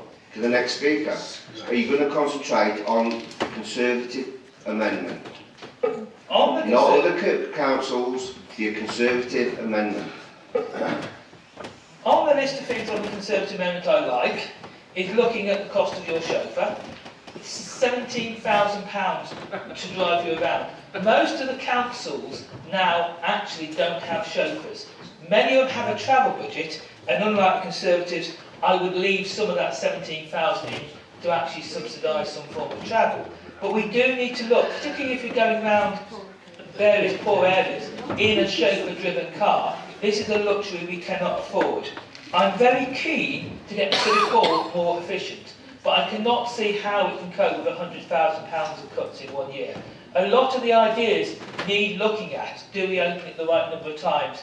Do we have too many managers? I would propose £36,000. I know you're not allowed me to say what I propose, but I would like to look at making the Civic Hall more efficient. The climbing wall is not in anyone's budget. It's a stupid thing. Things also like the community centres. I would not support the Tories cut to community centres, totally wham bam. I do think we need to look at the community centres budget, and I would say at least a quarter of that budget should be looked at this year, because we need to move them forward and make them more sustainable. I would not support wham to take 44,000 out, but if we had a growing debate about budgets, why have those two got £22,000 of support? Can we do something to make them run more efficiently? And maybe, actually, some of that money actually moves to actually help some of the other community centres, move staff around. So I think we need more intelligent debate. Thank you, Councillor Condicoy, time's up. Councillor Joe Shepherd, please. Thank you.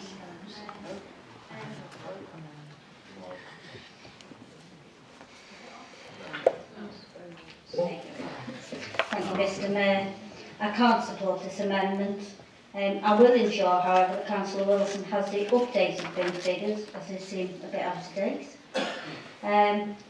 It's an opt-in service. I know you've been saying it's an opt-in service, and it had been a difficult decision for this side of the House to make.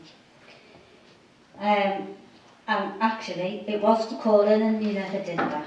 However, this is the second budget you've presented where you're looking to tender out the refuse service, putting at risk 73 jobs that are undertaken by the hard-working people and residents of this borough. A reduction of staff who look after our public toilets. At the last full council meeting, there were comments about using In Touch. Under your budget, you want to cease it. In regard to the community centres, and I have got a declaration of interest, yes, I have taken over the running of a community centre, and it is not easy. So I can only assume you'll be closing them. The ceasing of the chauffeur provision. Having been mayor, no, I didn't drive. I have a disability, so under your proposed budget, I would not have been able to be mayor. Staff reductions are all over your budget, so I cannot support it. Thank you, Councillor Shepherd. Councillor Hancox.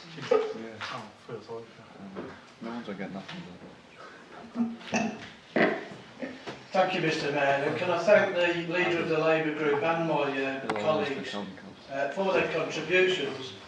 They've actually stolen most of my thunder, Mr. Mayor, so I'll try my best not to repeat things. Mr. Mayor, the Tories cannot be trusted to put forward any realistic budget. The truth is that the Tories, both nationally and locally, are failing our residents. I could, Mr. Mayor, pick apart their baffling budget, but let's just look at a few things within it. First of all, Mr. Mayor, their Tory government, of who they never criticise in this chamber, have decimated the finances of local authorities. Mr. Mayor, they can't deny it, the facts are there for everybody to see. Here in Bedworth and Nuneaton, Mr. Mayor, I believe that their cuts to this authority Just a minute, are Councillor either... Hancox, it's a point of order apparently. Councillor Trowland. Yeah, again, you interrupted all of us for not sticking absolutely to the specific details of the Conservative budget. I'm not sure what the it's got to work both ways, Mr. Mayor. Thank you. Councillor Cox, can you just stick just to the Conservative budget amendment, please? Mr. Mayor, it's exactly what I am doing. Here in Bedworth and Dunedin, Mr. Mayor, I believe that their cuts to this authority are in the region of 60%. Hence some of the reasons within the budget and theirs. Perhaps the Tories opposite should be calling on their pals in the House of Fun, that's down in Parliament, to provide local authorities with realistic funding settlements that would help our residents have the quality of life they deserve. Councillor Cox, can you just... Mr. Mayor, will they? It is about their budget, Mr. Mayor, and about what they're proposing to cut further. So what about these local Tories? The ones that so badly failed our residents for that long period of 2 years when they were in charge. Councillor Cox, can we just go on the budget, please? Just on the amendment. I will say to residents, Mr. Mayor, particularly those in Bedworth, look back to that time. Do you really want it again? These Tories aren't interested in what's best for Bedworth, but only their own power trip. Councillor Wilson, earlier on, said we were out of touch. It's those that are out of touch, Mr. Mayor. Councillor Evans spoke about car parking charges. £1 for 3 hours. He clearly doesn't know about the charging in Bedworth because most of Bedworth is free. He represents a Bedworth ward, but he doesn't know about the charging in Bedworth. Tory Councillor Evans has a habit of jumping up out of his seat to tell us that meetings he has had with his Tory colleagues, local traders, and Craig Tracy MP, known in Bedworth as the Invisible Man. Can you just concentrate on the budget? Can you just go on the budget? Is it a point of order, Councillor Evans? And then got another point of order, Councillor Cox, and just have this point of order. When he jumps up, Councillor Evans, he wants traders, he wants the market to move. I've got to take a point of order. The market. Councillor Cox. I've got to have a point of order. Can you take a seat, please? Point of order, Councillor Evans. Thank you, Mr. Mayor. You interrupted Councillor Dromans on a number of occasions. And I've just done the same here. Councillor This is a point of order that you've just said that you're going to do, so I want the point of order, please. Well, it's a point of personal explanation, because I've already spoken Well, to I'm not listening to any personal explanation. Point of order, point of order is in the Constitution, and I'll listen to the point of order. Point of personal explanation, I won't know. Until the councillor that was speaking is finished speaking. Councillor Cox. Please stick to the amendment. Thank you, Mr. Mayor. Market traders, as we've heard tonight, do not want to be displaced. If they're displaced, they're likely to move away and affect the budgets for this council. Nobody in the lockups, no. Bedworth Town Centre, Mr. Mayor, the Tory government and Tory County Council is in serious decline. Just this week, we're told Barclays Bank is closing. Also, the much valued Thornton's chocolate and Councillor Hancock, it's got to be on the amendment. I am, Mr. Mayor. Mr. Mayor, the Tories, party of business, helping to close Bedworth Town Centre. Mr. Mayor, they want to close the Civic Hall. I'm entitled to my opinion. I can read between the lines, Mr. Mayor. The truth is, they just don't want it in Bedworth. They've never wanted it. If they could get the wheels under it, they'd have it down the Leeton. They wouldn't close it then, Mr. Mayor. This is a Tory budget designed to benefit Nuneaton to the detriment of Bedworth. Mr. Mayor, their so-called budget is a sham, and I, for one, will not support it. Thank you, Councillor Hancock. Councillor Phillips. Can I have a point of explanation? Point of explanation, just a minute, Councillor Phillips. Councillor Evans. Thank you very much, Mr. Mayor. Councillor Hancock said that he thinks that we want to close the Civic Hall. Absolutely not. I will put on record to this council, if any political group from any side of this chamber puts forward plans to close the Civic Hall, I will be the first to vote against it. Thank you, Councillor. Councillor Phillips. Councillor Phillips. Thank you very much, Mr. Mayor. I think everyone said a lot tonight. I was a bit disappointed, actually, in the opposition budget. Well, to say the least, not too much what I would have expected as for a political opposition budget going up to elections in the future. Green tax, it isn't a tax. Opt-in, opt-out. Some things it would be nice to do, but sometimes, as facts change, things change with them. There's no doubt about it. Councillor Wilson, you did say a few meetings ago that perception is the new reality. So what you will continue to do for the next 12 months or whatever is to perceive A, B, C and D, and you will completely repeat it all the time, and then we will have to... Councillor Phillips, can you just talk on their budget, please? Yeah, okay. I'll start at first. Regional arts, it's already been mentioned, cut. Applying a comprehensive tendering service to the refuge? Maybe. But there's no plans? Maybe. Reducing the public convenience salary? Why? 20,000, putting someone out of work, reorganising, cease publication in touch. Well, you've never liked it. You've never liked it. You go on about communication, go on about communication with residents, right, and how we do it, and then we don't get it. It's a good magazine, but it's your choice, not our choice. It's your choice, so go ahead. Additional income from fees and charges. What have mobile people ever done to you? That you have to put up theirs. You know, £5.51 per week. Stand here. Mobile home charges by £5.51 to £27 per week. £5.51 per week. How much is that a year? They're having to pay additional charges. Sneak that one in the back. That's in the pocket. Balance in the box. Borrow 5 million. Borrow 5 million to increase investment in properties leased by NABSTOP. Sounds like a good idea. More risk to the council. £20,000 return helps to balance the books. A savings target tests all back office functions by not filling vacant posts where not absolutely necessary. What is not absolutely necessary? It's a figure on a piece of paper that should be attained, I would imagine you would say.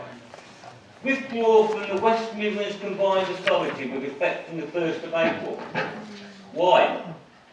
Good enough for the county council. You know, if it's good enough for the Tory county council, why isn't it good enough for this other council to be in there? You just saving money. There's no rationale behind it. No rationale behind it at all. It's just to balance the books. Work with community groups. Well, everything's been said. The proof will be in the pudding, won't it? The proof will be in the eating. You'll go to them and say, you've got to be self-sufficient or we'll close you. Now we'll just see. I hope we're wrong. I hope we're terribly wrong and they stay open. It'll be more like the children's centres where we were wrong in the past. Because they did close and we were told they weren't going to close. And of course all the parties of car parks not putting up charges. So what's this next line then? Restructure car parking charges upwards. Why? You said you'd never put car parking charges up. Alright, you've never said you haven't, but you have now in this budget if it's accepted. Why? Just to balance the books. Political balancing the books for a political argument. Your budget. Spite, pure, getting rid of the chauffeur. As Councillor Shepherd indicated, in her particular situation with her disability, who would be travelling with her? Who looks after the chains when they're out on duty? Spite, just to balance the books. That's all it is, taking the job away just to balance the books. And then 100,000 out of the bistro, out of this civic hall. Run it down. Good old conservative method, that is. Run it down, it's not working, and then sell it off. So the public think it's no good. You do it with a house service, you do it with other services. Councillor. Last word. The political budget, that's all it is, and they're still putting a surplus of 283,000 that's back to pay for the car parks. Councillor Sergeant. Thank you, Mr. Mayor. I'll be fairly quick. Councillor Dougherty mentioned that normal people couldn't run community centres, and I just wanted to ask her a question. Is she saying that one of her colleagues isn't normal? Thanks, Councillor Sergeant. Councillor Golby.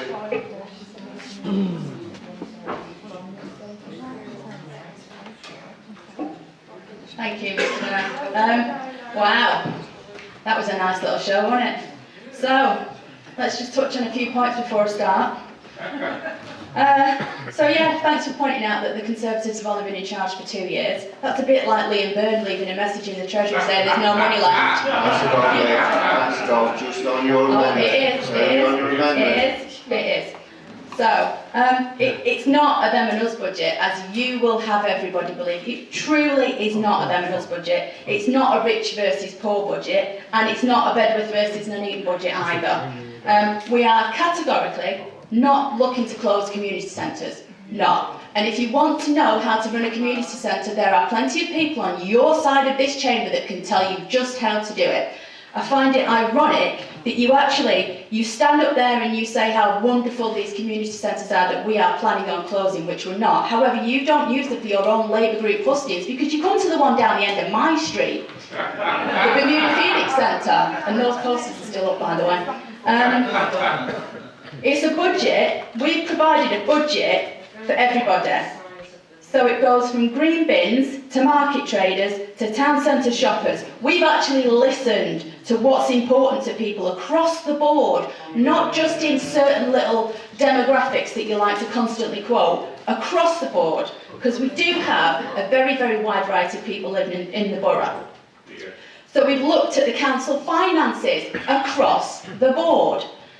Yeah, so we've reduced things that we would have liked to have kept in aspect. We wouldn't have liked to have done some of the things that we've done, but unfortunately the fact of the matter is you've left us in such a mess that this is where we are. You take no responsibility for the finances of this borough. You constantly blame everybody else. Everybody else, it's always somebody else's fault, and that is your tried and tested line. And I can see it now. Your next budget, you talk about political budgets, your next leaflet, save our community centres, hands off our community centres, you'll be banner waving in the town centre and everything. Feel free, you're absolutely. Hold on, members of the public, just quiet it down. Councillor Goldberg. So we've tried to keep the services as much as we possibly could. The frontline services. And things like the Civic Hall have been quoted, and doing what we've done, we've actually reduced the opening hours of the Civic Hall. Yes, we haven't closed it, however, we've reduced the opening hours on days where there are no shows. We checked that out. There are no shows on a Monday or a Tuesday, about one Tuesday. The rest of it is no shows, there is nothing on there, there is no impact to the community that would go and ordinarily watch a show because there aren't any shows on those days. So, you would happily pay for an empty building. When you're going on about austerity, you would pay for a building that is not in use.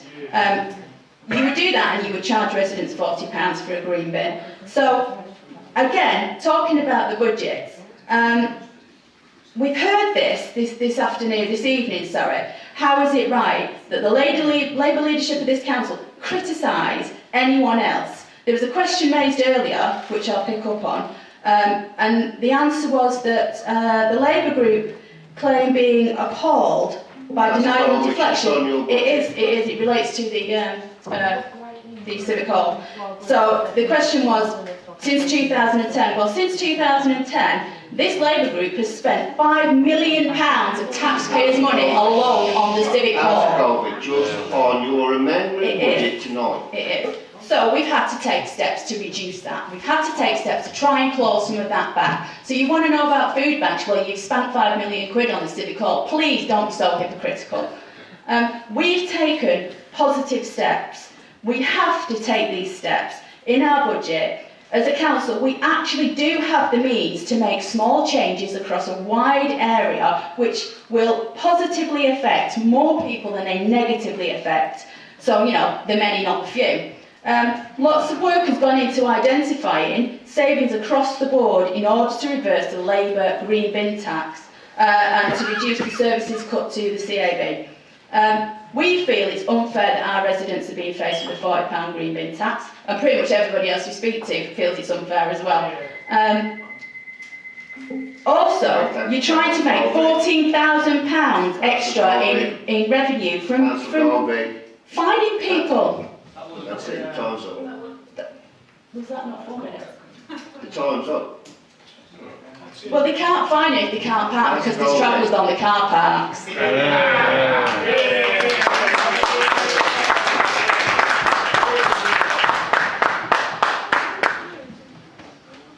Councillor Jackson, right to reply. Thank you, Mr. Mayor. Conservatives, financial management, incompetency springs to mind. They want to pull out of the West Midlands Combined Authority and save £25,000. Mr. Mayor, I'm absolutely delighted that because we're members of the West Midlands Combined Authority, £210,000 has been awarded to us for a 3-year employment support pilot in Camp Hill. I'm delighted to say, as a result of our membership of the West Midlands Combined Authority, we've received an email only today saying that a local firm is going to be given a loan of £2,400,000, which will protect around 50 jobs and refurbish office space and reclaim brownfield land. You want to save £25,000 and lose hundreds of thousands and millions. Financial incompetence, Mr. Mayor. Parking charges. You're going to reduce the first 3 hours to £1. Mr. Mayor, I'd refer you to section E in the Conservative report, where the section 151 officer signs your budget off but says, this will be for a maximum of 9 months. So you're not promising £1 for 3 hours carte blanche, you're promising it for 9 months. You haven't put that in the public arena, I know. You... Oh, wow. Yeah.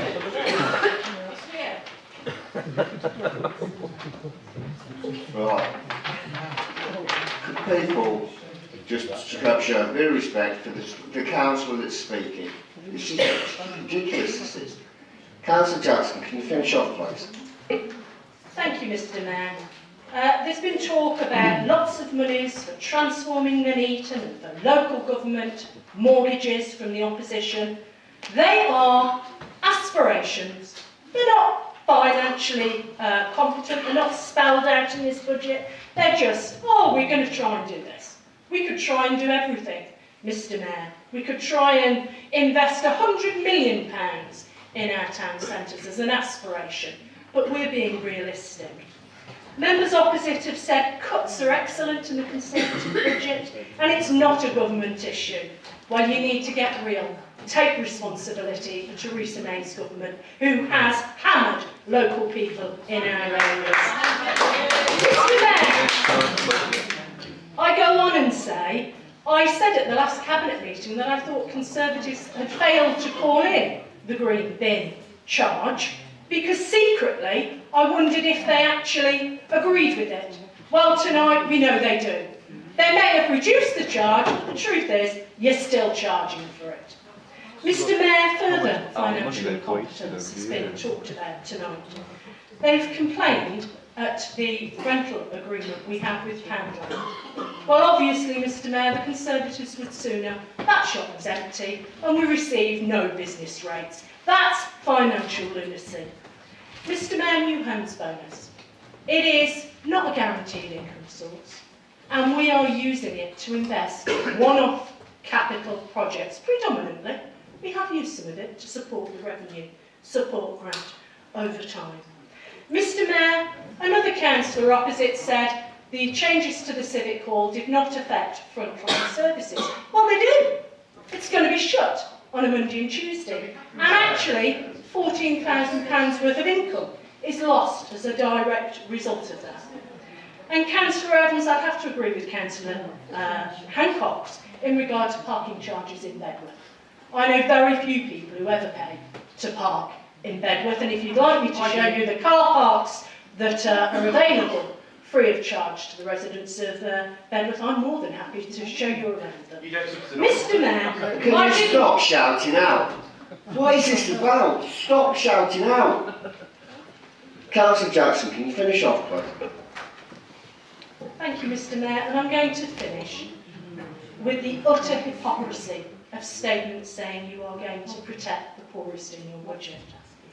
£5.51 a week increase for residents living in Caldwell Caravan Park and in the caravan parks in Exhall is absolutely horrendous, and by no means are the people living in those sites the richest in our community. That is a real tax that is being instigated by a Tory party that knows the cost of everything and the value of nothing. Thank you, Councillor Jackson. Right, moving to the vote. So, Simone? This is the vote on the amendment. Indicate for or against the amendment. Councillor Beaumont. Against. Councillor Brinley Edwards. Apologies. Councillor Brown. For. Councillor Croft. For. Councillor Daffin. Councillor Doherty. Councillor Elliott. Councillor Evans. For. Councillor Kazane. For. Councillor Glass. Against. Councillor Golby. Councillor Graham. For. Councillor Gutteridge. For. Councillor Hancock. Against. Councillor Hocking. Councillor Jackson. Councillor Condacore. Abstain. Councillor Llewellyn-Nash. For. Councillor Lloyd. Against. Councillor Longdon. Against. Councillor Pandare. For. Councillor Phillips. Against. Councillor Pomfret. Councillor Rudkin. Councillor A. Sargent. For. Councillor J. Sargent. Councillor J. Shepherd. Councillor T. Shepherd. Councillor Smith. For. Councillor Tandy. Councillor Tromans. For. Councillor Walmsley. For. Councillor Watkins. Against. Councillor Wilson. For. Okay, that's lost. And now we go over to the original proposal from Councillor Jackson. So, any member to speak? Councillor Trevor. Thank you, Mr. Mayor. Well, it was interesting that last time we had a resignation speech, and I anticipate we will be having another one at our next council meeting, because I think Councillor Jackson, passionate response though it was, went way over the line, and there can only be, if any of what she said is found to be untrue, she must resign. We cannot have a situation where somebody stands up in this chamber and says, entirely dependent on our future membership of the West Midlands Combined Authority are these, and she railed off a whole bunch of those things. So unless you want to preserve that money in your budget, if you are saying that that is the reason you're doing it, and that absolutely every single one of those items is entirely dependent on future membership of the West Midlands Combined Authority, fine. If it turns out you've misled us and the public, you must resign. Point of order here. Point of order, Councillor Jackson. Mr. Mayor, I was pointing out the benefits of us being a member of the West Midlands Combined Authority, not saying so it's not everything was entirely dependent. Councillor Tromans. Well, I think that was clarification. An absolute retraction would be needed. You either raise those points because they are entirely dependent on our future membership, because that would be the only relevance. We're not saying that we shouldn't have been members. We can't change the clock back. What we're saying is we wouldn't be in future years based on the very tough budget we've been given by, please remember, the Labour Party's financial incompetence in this borough. 2 million overspend on that. Do we have to go through it all again? £250,000. Messed up the wall, just on the wall. All of the items in your budget that you have singled out as being so important, and all of the contrasts that you've made with ours, none of these all added together, they're a tiny fraction of what, and to use the leader's word, incompetence the Labour group has inflicted upon us. If you hadn't lost these millions, none of us need to be talking about the budget you're putting forward now, or the budget we just talked about previously. If you ran things properly, none of these things would apply. It would all be so much easier. The one thing we are learning from Labour is it hasn't changed at all. The budget came across exactly the same as the previous ones from the previous leader. We even heard the same nonsense I had to rebuff about the auditors when you related it to your budget. It's all the same. All that will happen if we let you carry on, if we agree to this budget, is you will waste millions more and will be in an even worse position next year. That's all it will be. Tired old Labour leadership, way past its sell-by date, will just expose the taxpayers of this borough to greater loss. And I'm sorry, I cannot support it. It's just, and some of the excuses that are being given there, all of the people you said, oh, but for £20,000, you're clinging to stuff in your budget that really, if you're talking about hardship, to then say, oh, but it's essential that we keep our craft or our newsletter. Oh, we've got to have a chauffeur for the mayor. Yeah, you're talking about hardship on people, yet apparently all of a sudden that disappears out the window and you're talking about chauffeurs and your little virtually political rag. It's just a disgrace. I heard the word hypocrisy mentioned. I usually shy away from using that, but I have to throw that back at you. When you talk to us about hardship for people and then it's all chauffeurs and extra things for you guys and whatever, oh, I'm not supporting your budget. Thank you, Councillor Owens. Councillor Owens. Mr Mayor, the budget presented by the Labour group tonight is a third-rate budget which continues to invest in a record of failure, with no vision, no ambition, no sense of what our borough wants. No wonder 51% of the borough voted for a Conservative council in May. In recent months, I've come to the conclusion that Labour are simply hanging on to power for the sake of it. I was hoping that in the leader's speech to propose her budget, she would have given clarity. She would have given clarity to the market traders of the Nuneaton Town Centre over what the externalisation of the Nuneaton market will actually mean. Still, despite repeated attempts from the opposition, the leader has been unable to answer these questions. Councillor Owens, what part of this is talking about the budget? Because that is about something we spoke at the last meeting. This is you've got to be talking about things, that the items that are on the budget. Externalisation.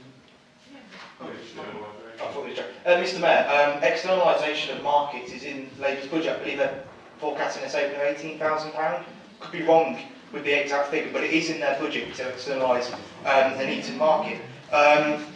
If the leader, in her closing remarks, could just give a bit of clarity to us, really just for the market traders, I think that would be much appreciated. I note on page 106 that there is a spend pressure of £25,000 for the Civic Hall. We really need to change the way in which the Civic Hall is managed. As a Bedworth councillor, I know just how much the Civic Hall means to the town. It's a vital community asset. That's why the council has to act now to ensure the facility is properly run, to ensure it survives. I hold my monthly surgeries with Seth Grant alongside Richard Chatterway. We had quite a good conversation about the Civic Hall this month for our surgery. And Richard asked me quite a good question. He said to me, Kyle, how many times have you visited the Civic Hall in the last 12 months? And I had to be completely honest with Richard, and I said twice. I went in summer to watch the Royal Marines Band, and for the election count in May. Unfortunately, there's not a lot of shows and concerts that appeal to me in my age group. The Civic Hall customer survey, which was done in 2017, and I'd like to thank Tim Norton, the Civic Hall manager, for giving me these results. Out of the age groups of people who use it, this was respondents to the customer satisfaction survey, 0 were aged under 16, 0 were aged between 17 to 25, and only 2 people were aged between 26 to 40. In order for the Civic Hall to survive, the facility has to start appealing to people like me and my age group, because I will be here in 50 years' time, and I want the Civic Hall to be around in 50 years' time. It's got to start appealing if you want the Civic Hall to survive. Tonight, Labour councillors will vote to charge £40 for green waste collections, despite the fact that we put forward alternative charges, amendments for a charge of £12.50. I have to say, I think it's absolutely important that you would choose to charge residents the highest out of the two options. This morning, 7 Labour MPs who resigned the Labour whip stunned the Labour Party to a T. You are no longer the party. That's got nothing to do with the Labour budget that's put forward, so let's just carry on with it. Just hear, right? You're reading about it. Yeah, okay, I'll move on, fair enough. We continue to hear Labour councillors talk about austerity and government cuts, but actually, the reality is, in Labour's budget, every portfolio is seeing an increase in its funding. In fact, overall expenditure across all the portfolios is up by £500,000. Now, if you contrast the Labour group have been in charge of this council now for 8 years, in comparison to the Conservatives who have been in charge of North Warwickshire for 7 years. You've just got to compare both budgets. North Warwickshire Tories, free parking, lowest tax precept in the region, no green waste collections, and you've got to ask the difference between the two councils. It's because of your, political decisions that haven't been prudent and sound that we're having to, residents are going to be charged £40. I'm absolutely ashamed to call myself a councillor in this authority where members would prefer to charge residents £40 than £12.50. I personally believe that you use the austerity rhetoric to hide behind your own financial mismanagement. Yes, okay, I accept that there have been reductions in central government grants. But, what right do you have to criticise the government when you waste £2 million on Gresham Road? Get your own house in order before criticising the government.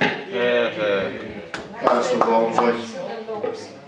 And please, make it on the budget. I'm not interested in London, I'm not interested in North Warwickshire, I'm interested in what's put forward tonight. Perhaps, Mr Mayor, we have the same rules applied to all. So, Mr Mayor, it comes to me, obviously, to give some reality check to Councillor Jackson and her idea and notion of austerity. And actually, Councillor Evans made a very good point, and actually virtually stolen the point I was going to start with this evening, which is the reality is that each portfolio, as listed on page 108 of the Labour budget, Mr Mayor, it's quite clearly that every single portfolio is going to have its spending increased. And across the board, that's £500,000 extra this current financial year. And what we therefore see, Mr Mayor, is also in the budget. We actually see, and one of the things I really can't agree with, is the idea that Labour are now going to go out and start targeting hard-working motorists. Because reality is you're budgeting here £14,000 from additional parking fines. So I think it's only fair to the public to know, actually, given that we're trying to balance a budget on the back of parking fines, I think it's very fair to the residents to know what targets are going to be in place to ensure we meet this particular revenue stream. Is it going to be that we're going to start fining people who are 5 minutes over their time? Are we going to start to rule? Are we going to start changing the rules similar to sport? He's on the line out rather than in. And these are the realities of what are going to have to be done in order to try and hit the targets of £14,000 additional income from parking fines. Mr Mayor, in addition to the savings, and still in this budget book today, and we've been touched previously, but in this budget book today, is the externalising of the markets. And yet we're hearing that there are savings forecast, but yet there's no public plans on how we're going to reach those forecast savings. And instead all we are doing is that making the public and traders alike are absolutely concerned about the uncertainty because of Labour's budget that they're going to start making savings with no plan. And really, when are we going to have a council that actually stands up for traders and the public and provides clarity and not uncertainty as we currently have? Mr Mayor, I also want to go on about the green bin tax, and And I must say I'm really disappointed that this authority and Labour choose to, in their budget, continue with the idea of a £40 charge. We've had many times where members on this side and even Councillor Condacor has come with ideas on how we can either, in the case of myself and my colleagues, scrap the charge, or in the case of Councillor Condacor, reduce it. And we are making a decision, an active choice and decision, not to pursue other methods to try and reduce that charge down. Further, Mr. Mayor, I cannot support Labour's savage and swinging cuts to our advice services again for a second year, including the Citizen Advice Bureau. And I know firsthand, and I've seen some of the wonderful work that our local CAB does. And the realities are, when we lose it, it's gone. These are vital third sector organisations that provide huge help and support to our residents in need. Now, why are we trying to balance a budget on their backs when we haven't looked at, for example, the amount of subsidy that we're forecasting this budget to be giving still to the Civic Hall, for example? There are areas of waste that we continue to have not addressed. And the realities are, if we were really looking for every penny, if we were really, truly looking for every penny, if the Labour Party were really, truly looking at every penny of spending, all services which are all services which are not a requirement should be looked at. And this budget doesn't look at them. This budget does not look at them. Instead, they choose to target still with the £40 green bin tax and a service which is considered by most of our residents as universal. What we really must do, Mr. Mayor, is get back to basics. We need to have a back to basics budgeting skills.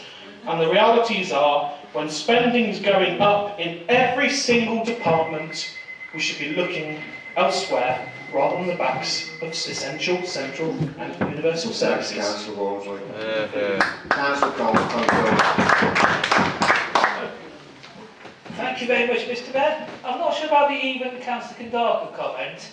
I've actually been a member of the Chartered Institute of Waste Management. Councillor Condacor, just speak on this. So, I should be able to respond to what people have said before. The leader said earlier on about the difficulties in funding, and the council's clearly lost £1 million plus in government grants. It really is important to realise this is not just about the problems of the council. Every council's lost a lot of funding. But it is not helped by the council doing stupid things. We have the climbing wall as a classic example, and that is on point 3.5 on the agenda, which says you're going to save £55,000 from externalising delivery of the climbing wall. However, you're still going to be spending £30,000 on it, and I wasn't allowed to cut it because you signed contracts.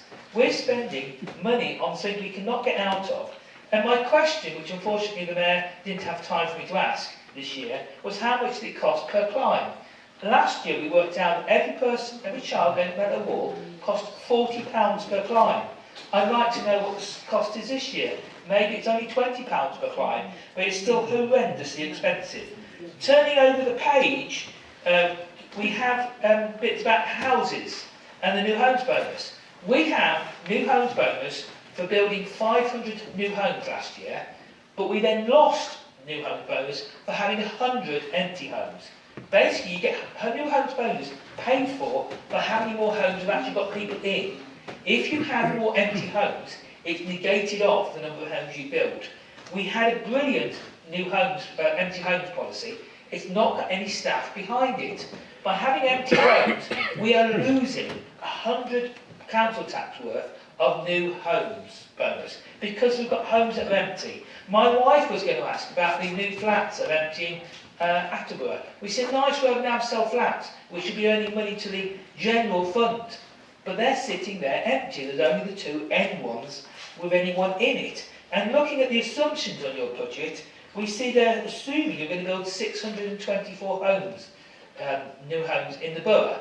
That is very ambitious considering we built 500 last year, the economy is doing worse, and we're actually getting more empty homes as we're building homes that are unaffordable. I really want us to tackle the empty homes because it is so criminal. We think we've got this trickle down, we build the new homes, we get our new homes bonus, but people can't afford to buy the second-hand homes and the third homes. Those houses are not trickling up. We're getting more empty homes, which means our income is declining. We have the same on business rates. As the parking charges and as the council doesn't support business enough, we're getting less business income compared to other councils. And some of it, I know, isn't the council's fault, but some of it is. We need to work far harder to keep the businesses we've got and help them to grow. Which is why car parking charges are really important. We cannot do a massive cut because we can't afford it other than a one-off. But you need to look at your parking income and what sensible things we could do, particularly about smarter parking charges. You also mentioned the accounts are audited, and this is all monthly audited. We have the same auditors as Patisserie Valerie. The auditors are saying we actually have very good staff doing all the books, but they're not there talking about how good our policies are, our vision. And our vision needs to be to get a more sustainable borough with more jobs in. And this borough should have a budget for jobs. Thank you.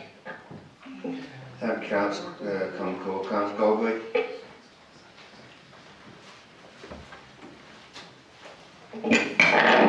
Thank you, Mr. Mayor. Sorry for the creaking. I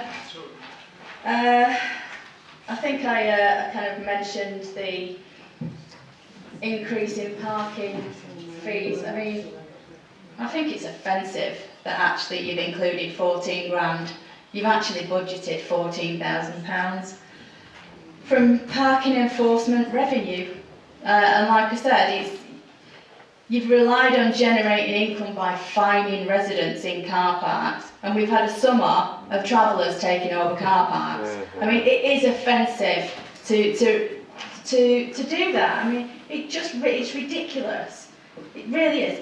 You're just penalising people left, right, and centre again. And again, coming back to what's been said, budgets have gone up. We're looking at other things you've been mentioning. It was mentioned before about we only want to save the Citizens Advice Bureau. Well, unfortunately, the fact of the matter is you're cutting 3 funding streams for 3 different advice centres, if you like. Citizens Advice Bureau, Warwickshire Carver, and the Nuneaton and Bedworth Volunteer Bureau. We didn't do that. You did that, not us. That's your choice. You're increasing. On the flip side of that, we've already been through the whole Civic Hall debacle and debate about how it's not utilised fully. But you're increasing their budget.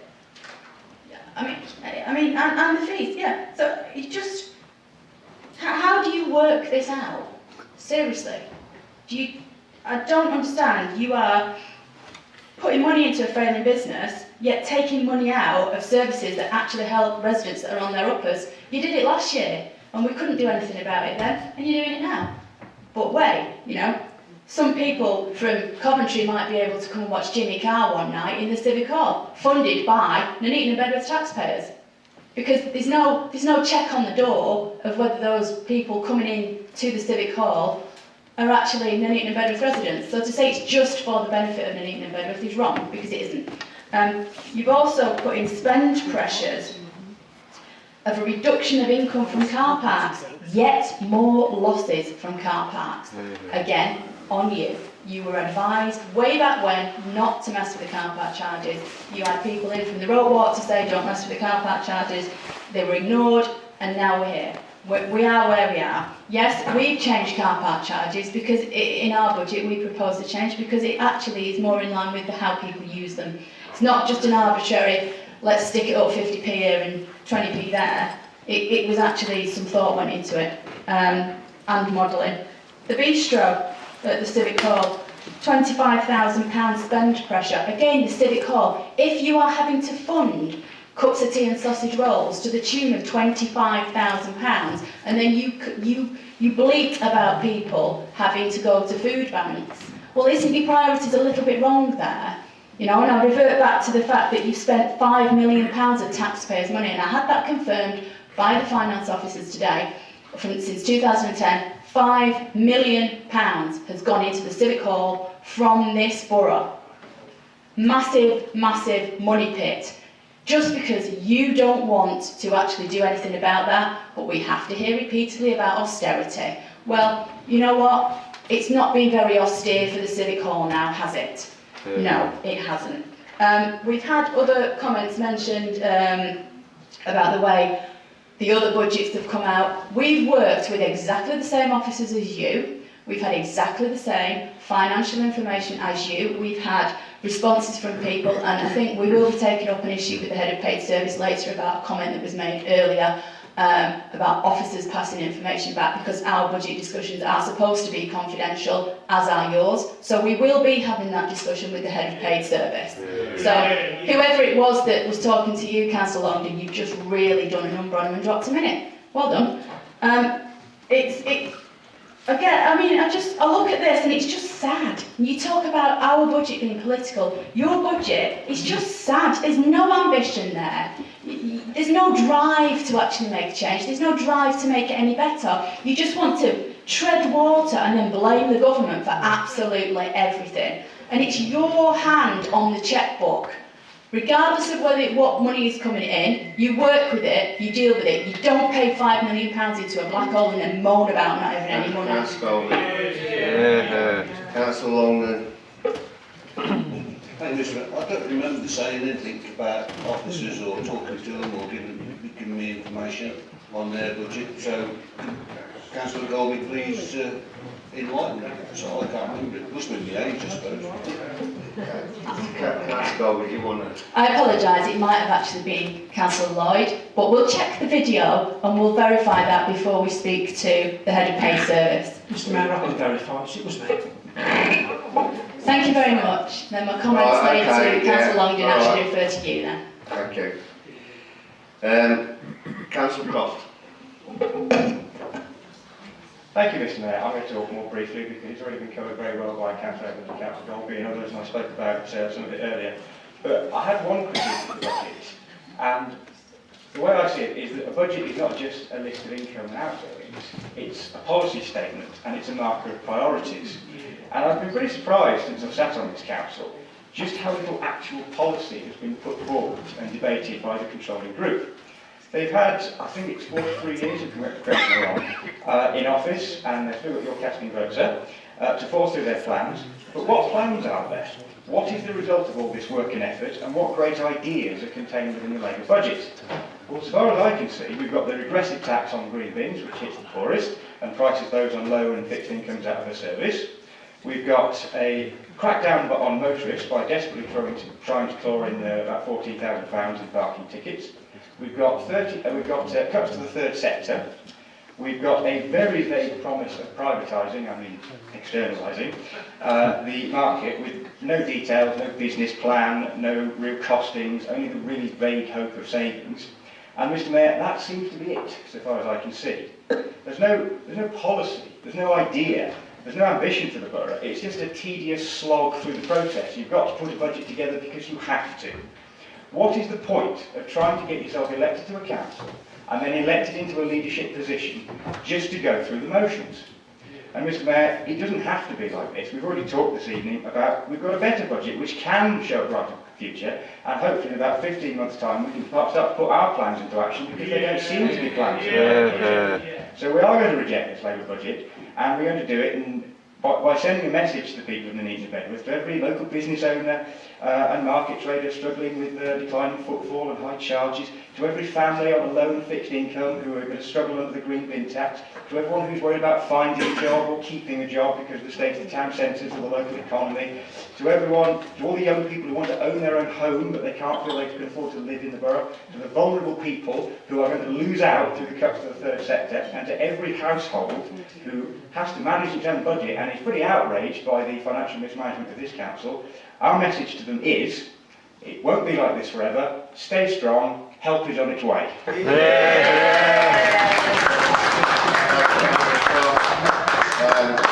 Brown. Thank you, Mr. Mayor. I'm relieved to be called. I thought perhaps I hadn't been seen because it seemed like yesterday when I indicated at the same time as Councillor Walmsley there. That's right. Okay, then. I mean, this is a bit like one of those shows on TV where you've turned down the speedboat and we're left with the mouldy British Rail sandwich. We've talked about things like externalising the market. It's hard not to say that in the voice of Daleks, isn't it? External, right? But the markets are there for the shoppers' benefits. Shoppers come into the town, they want to park, right?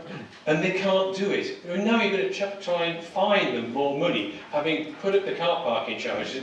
Funny enough, found that people vote with their feet by finding somewhere else to park, finding the free car parks and ramming those to the gills, or going elsewhere. It's no surprise that the Rico is packed. You know, when the offer down the road is paying £1 an hour to park in Bedford. I agree completely with what my colleague Councillor Evans here said about the Civic Hall's comments, about the fact it doesn't appeal to people apart from a very narrow audience. I mean, goodness knows what you're going to do now Ken Dodd is dead. It's just ridiculous. And I can speak from experience on this. I've been a trustee of a theatre for 4 years at one point. The best example that you can look at here is the Garrick in Lichfield, formerly a loss-making council-owned theatre, put into a trust that now makes money and attracts people from across the region, but still manages to attract local shows at reasonable value for money. Here, we have the Civic Hall, where the Abbey Theatre's dancing rings round. You've pinched all the community groups, you know, leaving you with an out-of-date theatre that modern companies don't want to come to, really, which is why there are very few shows booked in on a Monday and Tuesday, and why it makes sense not to pay people to be there to manage something that's effectively closed on those nights. I mean, why wouldn't you save that money? You have to look at the fact that given the opportunity to manage something that's effectively closed, why would you pay people to do it? And I think it was Councillor Hancock's mentioned the Thornton shop in Bedford. I talked with the owner of the shop. He's really sad to be leaving. He has a shop in Atherstone, which makes a profit by comparison to the shop in Bedford. He cited car parking charges as the reason, one of the reasons that he's leaving. Right? He cited that. So you're managing the town centre into closure. But as Councillor Croft said, don't worry folks, new management will be coming soon.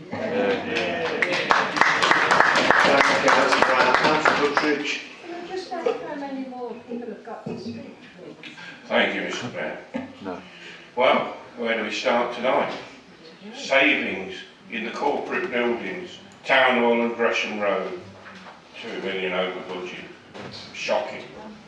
Shocking. Then we move on, and the leader said, we maintain the parks, yet we're going to reduce the ground maintenance work by 25,000, and we're already out for tender.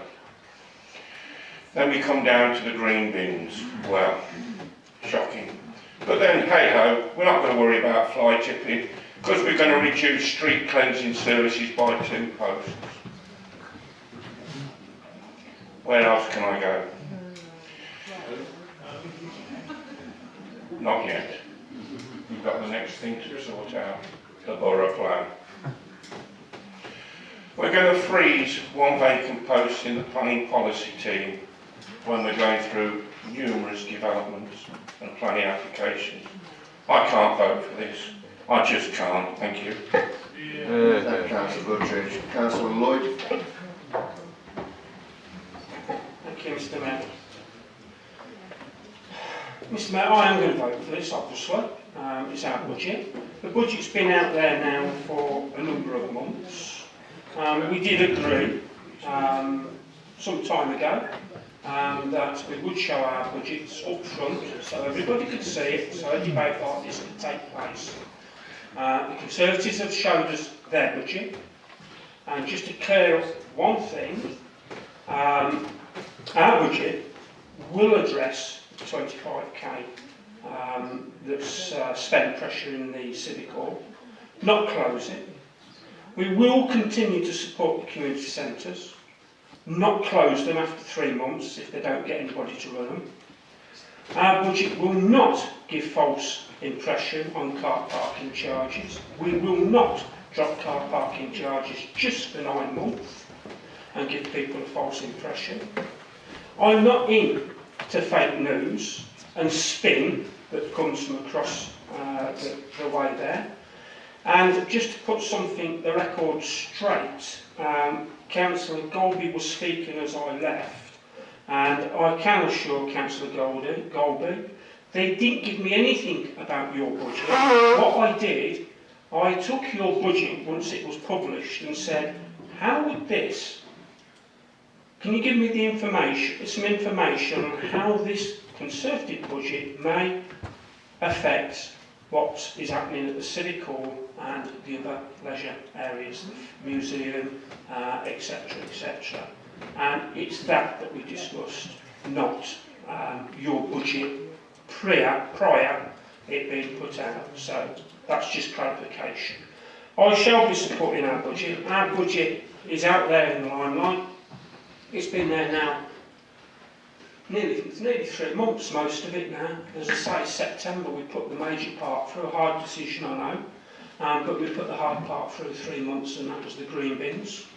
So I will be supporting it, and hopefully we can move forward with this and get on to the next debate, which is the local plan. As a lady said in there, haven't we had enough debate on this? We all know which way you're going to vote.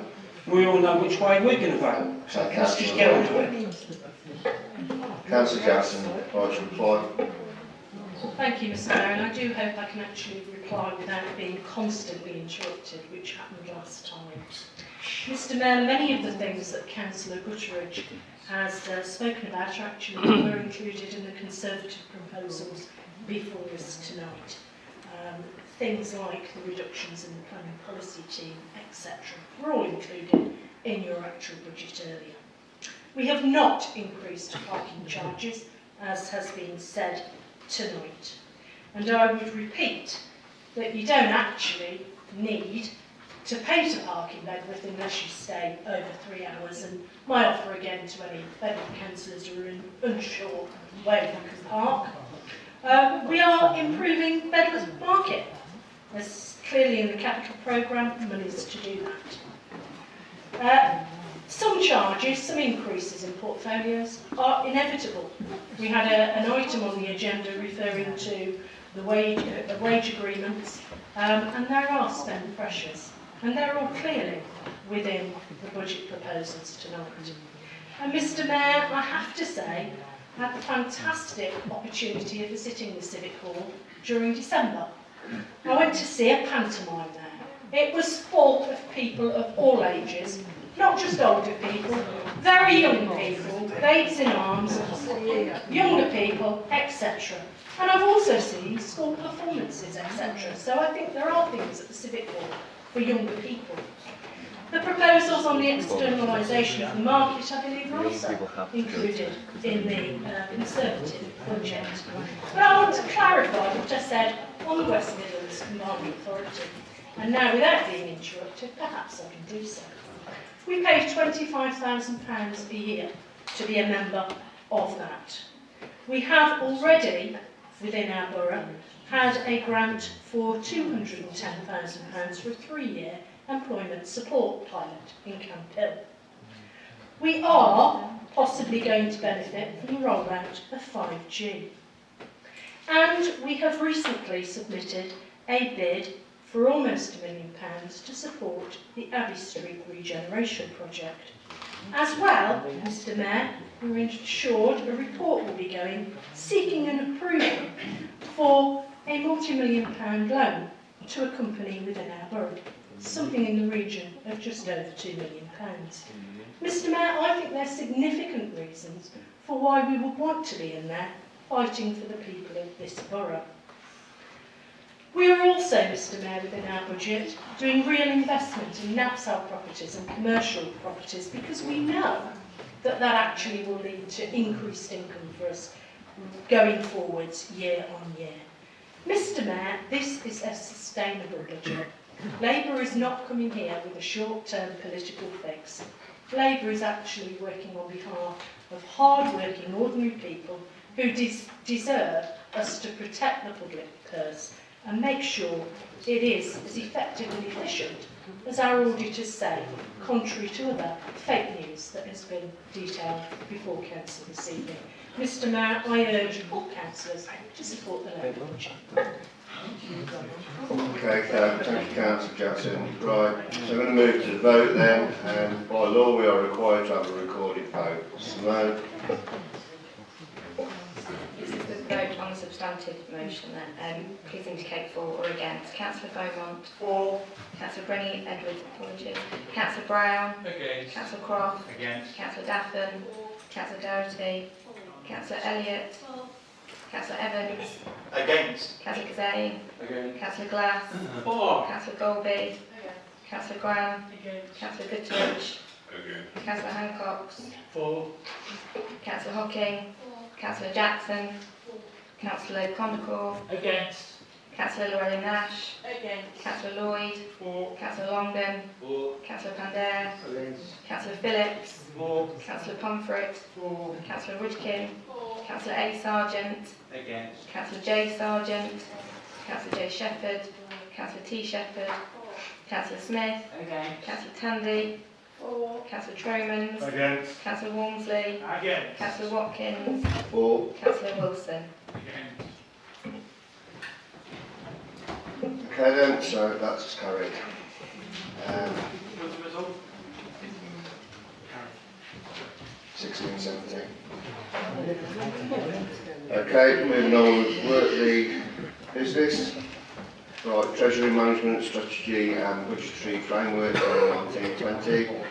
Councillor Jackson, could I invite you to move the recommendations for Cabinet on this Council's Treasury Strategy Budgetary Framework 2019-20.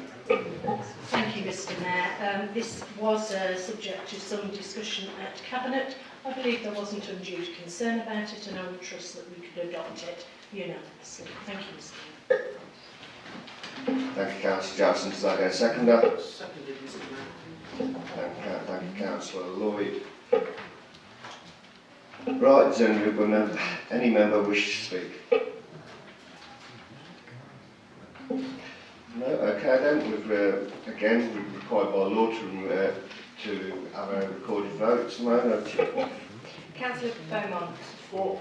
Councillor Brenny Edwards, apologies. Councillor Brown. For. Councillor Croft. Councillor Daffin. Councillor Doherty. Councillor Elliott.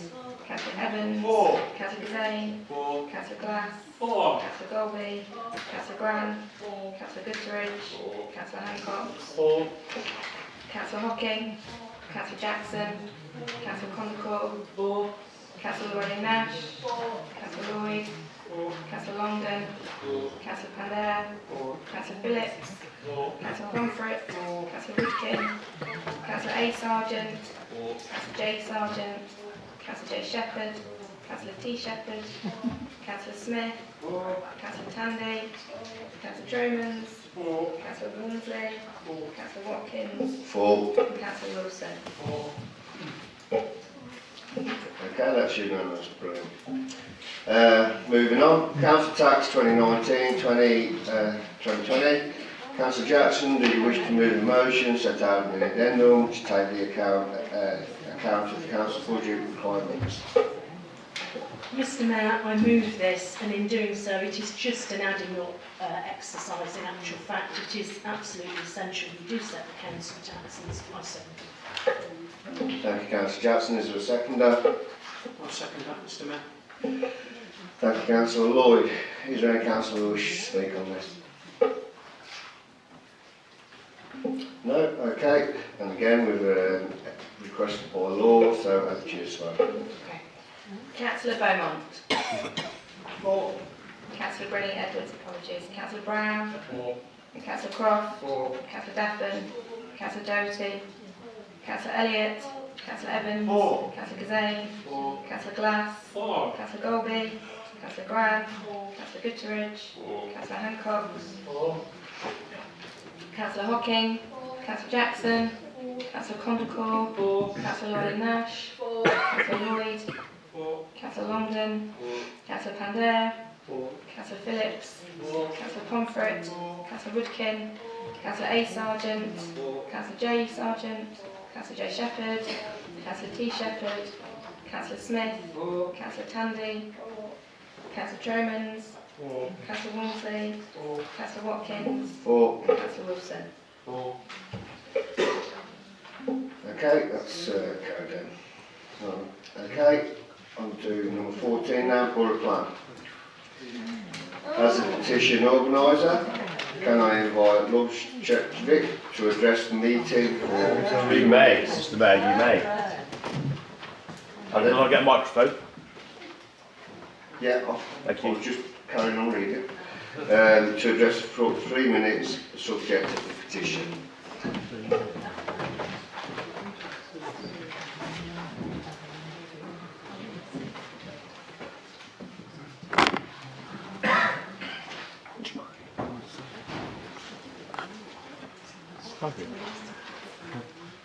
Mr Mayor. Councillor Guthrie. Thank you, Mr Mayor. Can I draw your attention into the job here that I have the family have a share in some land in Leyland Road? Thank you. Which is in a borough. Okay, thank you, Councillor Guthrie. Okay, Thank you, Mr Mayor.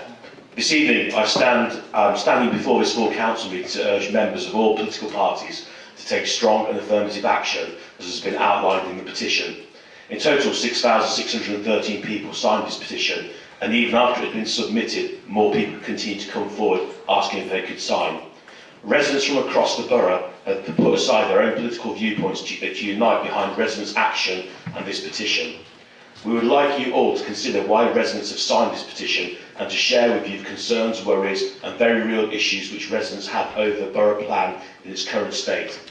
Residents are concerned about schooling. We have recently all heard about residents in Weddington who have bought new build properties. However, nobody thought about the provision of school places, and Section 106 money has clearly run out as a SIL money, which has been appropriated for other improvements, meaning children having to travel well outside the catchment area to access one of their basic human rights, that of an education. If the local authorities and developers can't get this right on a smaller scale development, then how will it be achieved for a borough-wide plan of some 15,000 houses? Residents have also concerns regarding inadequate highway provisions. We've all seen the issues at Coton Arches. This is likely to become the norm. Traffic modelling carried out by Warwickshire County Council shows increased traffic, but falls short of providing suitable solutions. With increased housing will come increased cars and traffic jams, which are already becoming frequent daily occurrences, along with poor air quality for our residents. Equally, wherever guarantees and promises from NHS trusts for improved medical facilities will be made available for the additional residents without lowering the provisions of healthcare for existing residents. And we've already seen that actually yesterday and today, Coventry Hospital, Walsgrave Hospital, say they're struggling to cope with 2,000 extra. With increased housing, though developers will have to fund this, they will not have to deliver the IDP, as their duty stops at providing funding through SIL and Section 106 money. In fact, no SIL is made payable on sites with over 298 dwellings. Most of the proposed sites are bigger than this. We're concerned that this money will be insufficient. We've all witnessed the way public schemes costs keep spiralling, meaning that some infrastructure development will not be funded or delivered and will remain as an unrealised dream. We therefore ask you tonight to review the numbers of housing in this borough plan, which at each stage of the planning process have been escalated with extra dwellings. We ask you to review the Memorandum of Understanding with Coventry. Do we really need to take over 4,000 additional dwellings from Coventry, while they continue to ignore their own residents while increasing student accommodation? Should we really be helping those who are not prepared to help themselves? We do have a duty to cooperate with neighbouring authorities. That does not mean that we should capitulate. The ONS have released figures which accurately reflect the state of the region and the likely future need. These downgrade the needs for high levels of housing put forward in the plan. We currently have a plan which is outdated before it's even been adopted. The petition should be viewed by the council as residents giving you a remit to review and reduce the future housing needs of this borough. What you decide at this meeting tonight will set the tone for the legacy which you will leave the future generations of this borough. We all accept that we need some housing, but not on the scale proposed and not at the expense of our open and green spaces, and also reducing the quality of life of the current residents. So, sir, I've started, so I'm going to finish. I've got one more paragraph.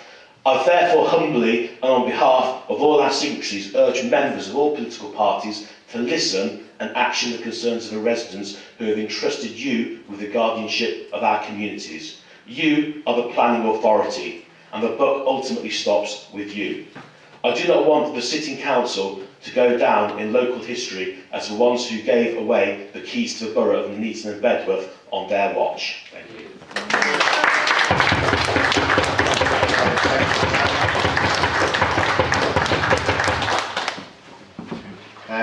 Right, can I remind members that in order to be lawful, any motions approved here will be referred back to Cabinet, as the Borough Plan is an executive function for consideration.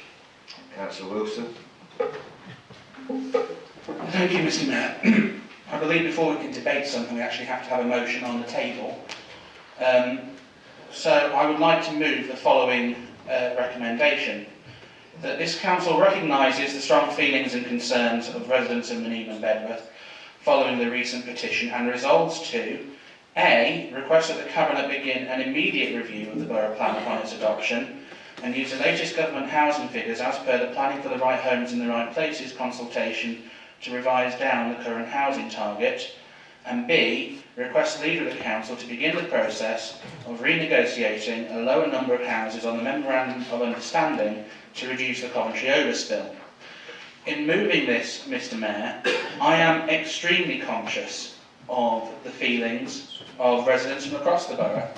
We have tonight passed a budget which is in part based on a consultation of less than 300 people, the budget consultation, yet tonight we have a petition of over 6,000 signatures, the greatest expression of democracy this council has ever received outside of an election period. And I think it is our duty to listen, to reflect, and try to understand the concerns, the very legitimate concern of the residents right across the piece. This isn't just a NIMBY exercise, this isn't not in my backyard, this isn't a Bulkington issue, it's not a Whitestone issue, it's not an Ash Green issue, it's not a Woodlands issue, it's a borough issue. And this borough has been badly let down by the way that this borough plan has been formulated. But that is what has gone. What the residents are asking us to do now is to look at the future. We are now locked on a course we cannot get out of because we are with the inspector.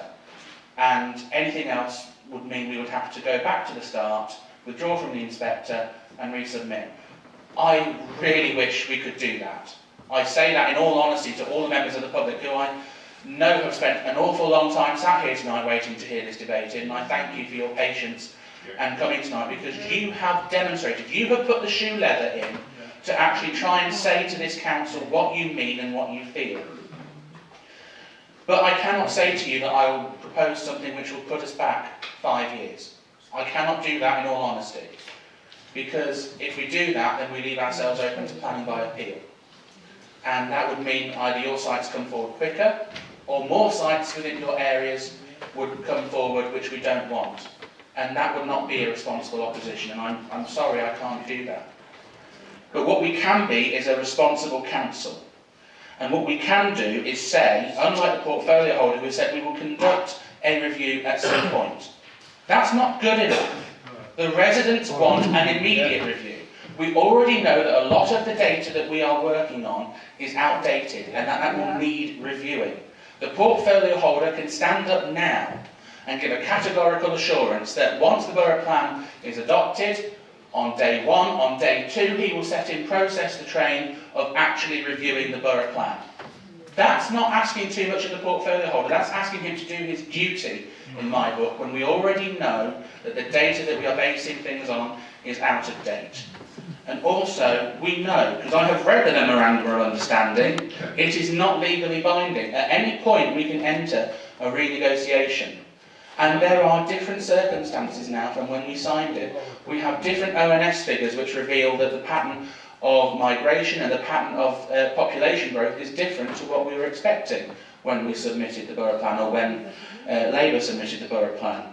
We also know that the government's own figures show differences as well, that we do not have to accommodate anywhere near as many of the overspill from Coventry, and it would be responsible of the leader to say to the other districts in the borough, in the area, I'm going to stand up for Nuneaton and Bedworth, and I'm going to ask us to re-enter these negotiations. I'm a Conservative, and I know that most of the other shires and districts that we are working with are Conservative. But I will put that to one side and do what is best for my residents in Whitestone, in St Nicholas, in Attleborough, across the whole piece of the borough of Nuneaton and Bedworth, because that's what is the right thing to do. So this motion that I'm putting down tonight addresses exactly all the points that the residents who have painstakingly sat there and listened to us about. Vote for it. It's motherhood and apple pie, to use a phrase that Councillor Jackson has used. Everyone could get on board with this, and we could actually make the residents feel they have been listened to. So I move the recommendations printed, and I do have a copy of it printed, Mr Mayor. And I'm happy to give a copy to the leader of the council. Madam Chris.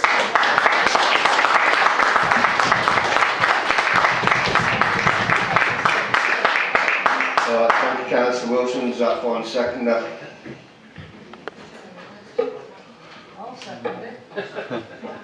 Mr Mayor, I second and reserve my right to speak.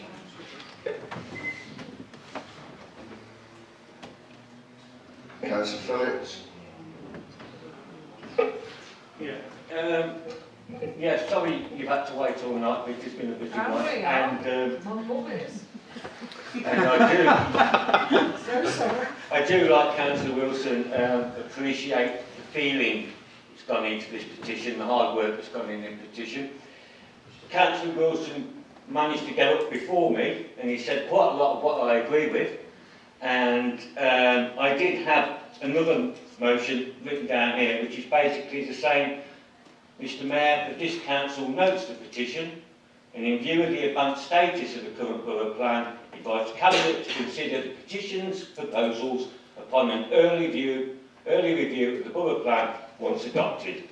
There has been a disconnect between council and residents.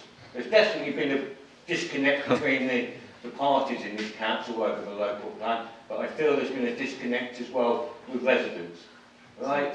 So that's why you have that briefing note on your table, on your benches tonight as well. It's the same that all the councils got. We are in a position where we've got to move forward, so let's get it back to Cabinet, and then it's on the table, because we've said it's back to Cabinet. When the plan's adopted, we start looking at review, and we start engaging with the residents. How soon? Guarantee. We'll see tomorrow, won't we, how it goes on. That's when they start dealing with the residents. They should have been dealing with the residents 5 years ago. Right, so Councillor, are you moving that? I'm moving this, yes. As an amendment? Still no guarantee. So then that's looking for a seconder. And I'll second that, Mr Mayor, I reserve my rights.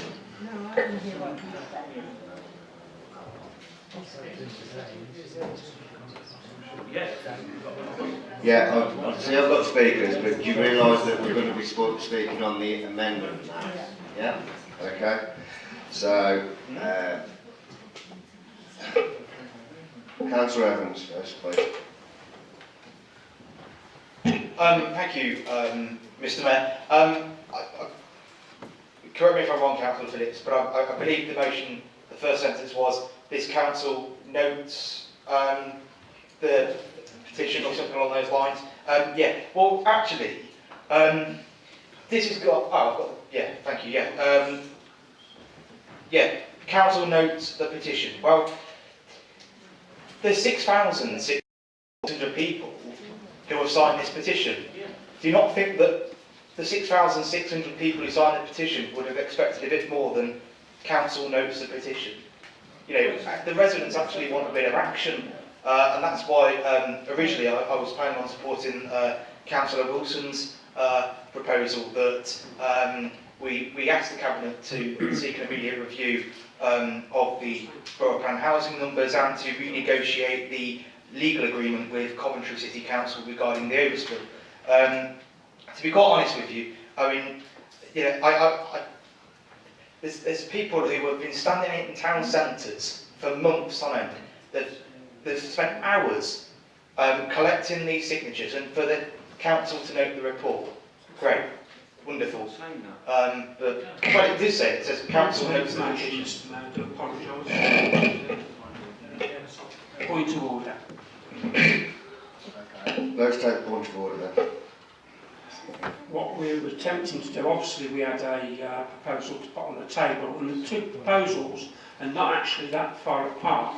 Yes, it says about notes, but it also says in the recommendation we recognise the petition and refer it straight to Cabinet with a review once it's been adopted. It's virtually the same. It's only the last sentence we cannot vote for.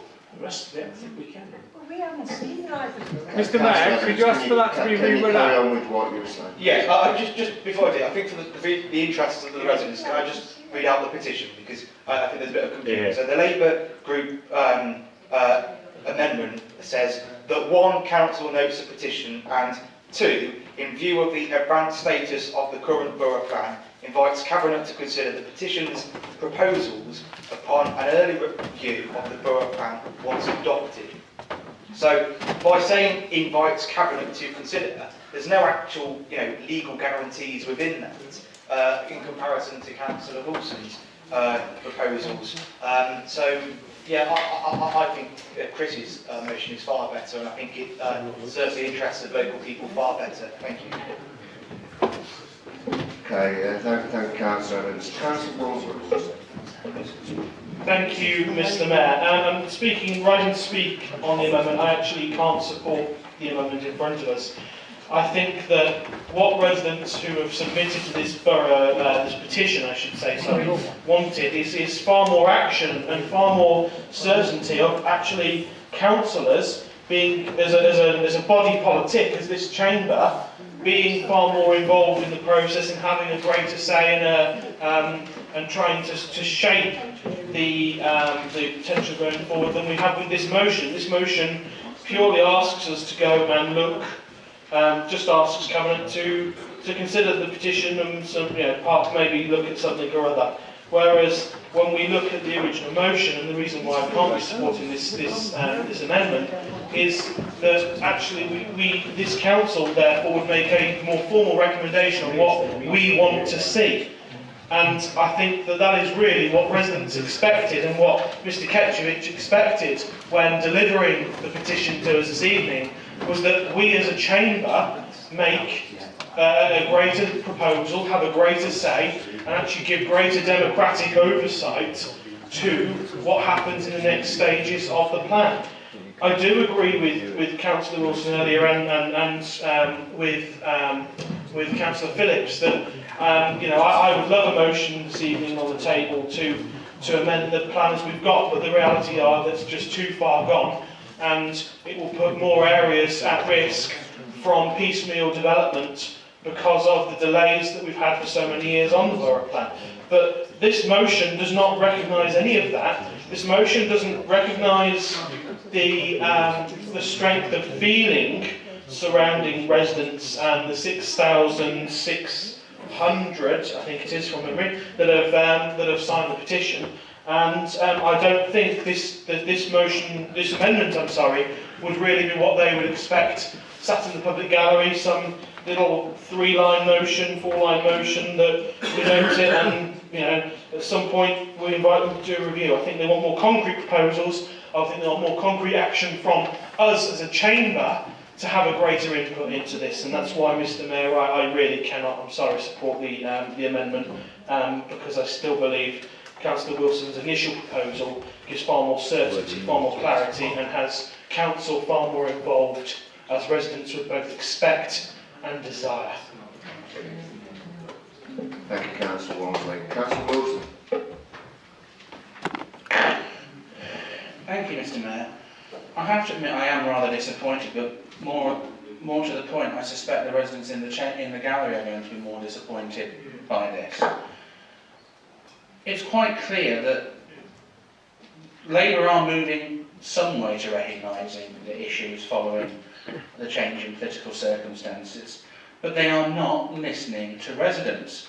Our proposal clearly reiterates some of the points that residents have raised as concerns and actually addresses those specific points.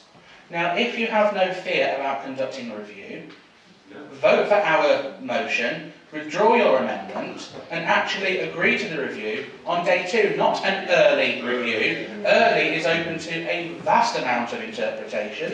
Is that 3 months, 6 months, a year? We don't know. Our motion quite clearly says an immediate review, i.e. day 2. And also what our motion does, Councillor Wilson. which the... Councillor Wilson, just advised that you've only got the right to reply. You shouldn't be speaking in a minute. Sorry about that. Okay, I'll wait for that. Okay. Councillor Stromans. Thank you, Mr. Mayor.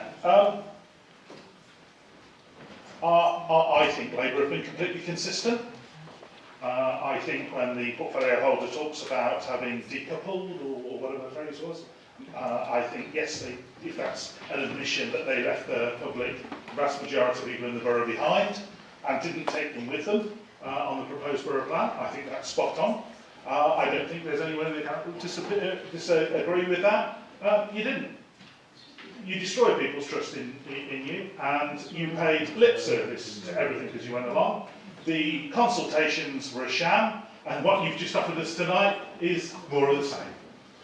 It's all weasel words, lip service, and oh, I will have another consultation with you, because we took you seriously last time, didn't we, people of Nuneaton and Bedford? You know what, I kind of half expected you'd realise that the jig was up and change tack, but no, the one thing that the group opposite can be relied on is to be absolutely consistent. Consistently bad and consistently disconnected from the wishes of people in this borough. I have to say, Mr. Mayor, that you need to rule it out of order in any case, because it negates at least half of the original motion that was put forward. There is no reference whatsoever in the leader reopening negotiations, and there is no reference whatsoever to specific timescales or whatever that is in our motion. So as an amendment, I'm afraid I need to ask you to rule it out of order, because it does substantially negate the meaning of the original motion that was put forward. But I think people have seen tonight exactly that what's happening here is the same old games, kick the can down the road, try and fob people off. If you were serious about anything that you said, there would be no reason why you couldn't support that motion. No reason at all. It's specific, it's meaningful, it tells people what we're going to do, it tells them that you are taking them seriously for the first time. You need to do this, you need to vote for it, or everything people have said about the sham that was the borough plan and you not listening to people will be proven right tonight. This is the moment of truth. Thanks for your legal advice. I'll take the legal advice that's offered to me, thanks. Councillor Brown. Thank you, Mr. Mayor. I'd like to start by applauding the residents.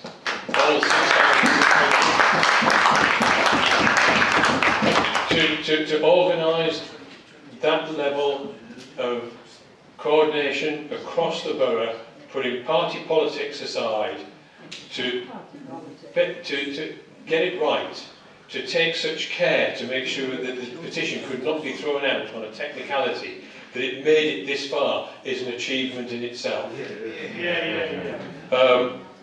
And to contrast these two proposals here, the one proposal from Councillor Wilson actually addresses the points that the residents want to see addressed. The motion, the petition asks us to do things that are within our gift, that are legal, that we can do tomorrow, that will actually restore people's faith in the borough plan process. It's quite right, and Councillor Troman spoke very elegantly there about what's happened here, that the public have completely lost faith in the ability of the leadership of this council to carry out any part of the borough plan process in a way that appears to them to be fair and meaningful and listening to their views. It's been a case of imposing a legal process for the benefit of the figures that were arrived at in very early days of this plan, without, well, actually based on what now transpires to be completely out of date information. So please, we can do something here about this. We can actually show residents that we listen, that we care, that we have the benefit of the entire borough at heart with what we do in this chamber. We saw at the last extraordinary council meeting the effect that just one councillor voting with their conscience can make to this council. Right? Yeah. Let's see that again. Let's put the interest of residents to the fore, and let's actually approve the motion put forward by Councillor Wilson, because it's the more specific tool to do the job that we've been asked to do. Right? The motion we've had from Councillor Phillips is like taking a butter knife into an operating theatre when we need a scalpel. So please choose the right implement for the job, and let's vote for the actual motion we've got here that means something to residents. Thank you. Thank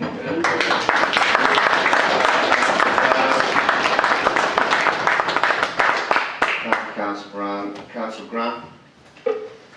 Thank you, Mr. Mayor. I'd just like us all to take a moment to recognise that, well, in my time as a councillor, I don't think a petition organised by the public has ever got this far or gained this many signatures, and probably won't for a long time to come. Tonight it wasn't councillors or officers that set the agenda for the meeting, it was the people. So tonight we should debate respectfully and calmly, and remember that we're doing this today because the people who put us here or didn't put us here or didn't vote at all were the ones who wanted us to talk about this tonight, and not just talk but do something about it. Yeah. So what my group and Councillor Wilson has put forward offers guarantees. It's unambiguous in its wording that the borough plan housing numbers will be reviewed at the earliest possible opportunity, that the Borough Council will open up negotiations with Coventry and neighbouring councils to take another look at the housing overspill, which could affect us in a very negative way and could be unnecessary, looking at more recent figures that came to light long after this borough plan process not only came into being but developed into what it is now. And also, when we make our decision about what we'll do with this, I'd like us to all keep in mind that all of us, we won't be around forever. Half of us might not even be around next May onwards. So, but what we decide over the next year or two in terms of reviewing the borough plan and getting it right will affect people in this borough, not just us, our descendants for a very long time. So we need to get this right, and we need to do what the petitioners, the members of the public asked us to do, and review the borough plan, reduce the numbers, and make it serve our needs and not Coventry's. Well, thank you, Councillor Brown. Councillor Wilson would like to reply. Indicated. Let Councillor Concord first, please. Thank you very much. I didn't think I needed to use my yellow hand. The borough plan has been going on for a very, very long time. The data it's all based on is 2012 data. Yeah. And on top of the 2012 data, a whole lot of housing we didn't need was added on. The basic need was for about 6,000 houses over 20 years. We currently have a budget just approved, assuming we build 600 houses next year. The borough plan requires us to build £700 a year for the whole 20 years. And because we haven't done that, it actually requires us for building up to 1,500 houses a year. The borough plan is just plain crazy. Now, if we decide to adopt the borough plan and then decide to review it, there will be a 9-month period during which any developer can take the Wimpy or wherever, can put their application in Bulkington, can put their application in Whitestone. We do not gain from actually adopting the borough plan, except in a few cases. What we do by adopting it is actually turning the tap on and then saying in 9 months or so we'll turn it off again. And the developers will try really, really hard to stop us reducing the numbers in the borough plan and deallocating sites that are allocated. It is actually a trick on the public to say there's a magic fix will bring the numbers down. Because once they're agreed, once the planning inspector proposed it and this council signs off the 15,000 homes, they're in the plan. And it's going to be very difficult to then take them out. So the public is being conned by these motions. In Wellington, we have lost thousands and thousands of hectares or acres or whatever. We've had 4,000 homes approved in Wellington St Nicholas. There are 3,000 in the pipeline. Places like Top Farm, which the Tories and Labour are supporting. We will end up with 7,000 to 8,000 homes approved in the north of the Nuneaton, whether the borough plan is adopted or not, because it's in the pipeline. But the people on the green belts around Bulkington and around Whitestone actually should fight the plan being adopted. They should actually judicially review this, because once it is in, you cannot easily take it out. The fundamental numbers is clear. We cannot build and build and build and build because the economy in the Nuneaton and Bedford is not strong enough. We built 500 houses last year. We increased the number of empty homes by 100. It is a total fallacy that we can build these houses. In Coventry, they're building 13,000 bedrooms for students. That will free up about 4,000 homes in Coventry for families. There is clearly a need for the Coventry plan and Coventry overflow to be sorted. It is absolutely crazy, the numbers being projected for Coventry, that are actually going to be solved by student accommodation. Warwick, Stratford are growing far faster than their local plans, and we're growing far slower.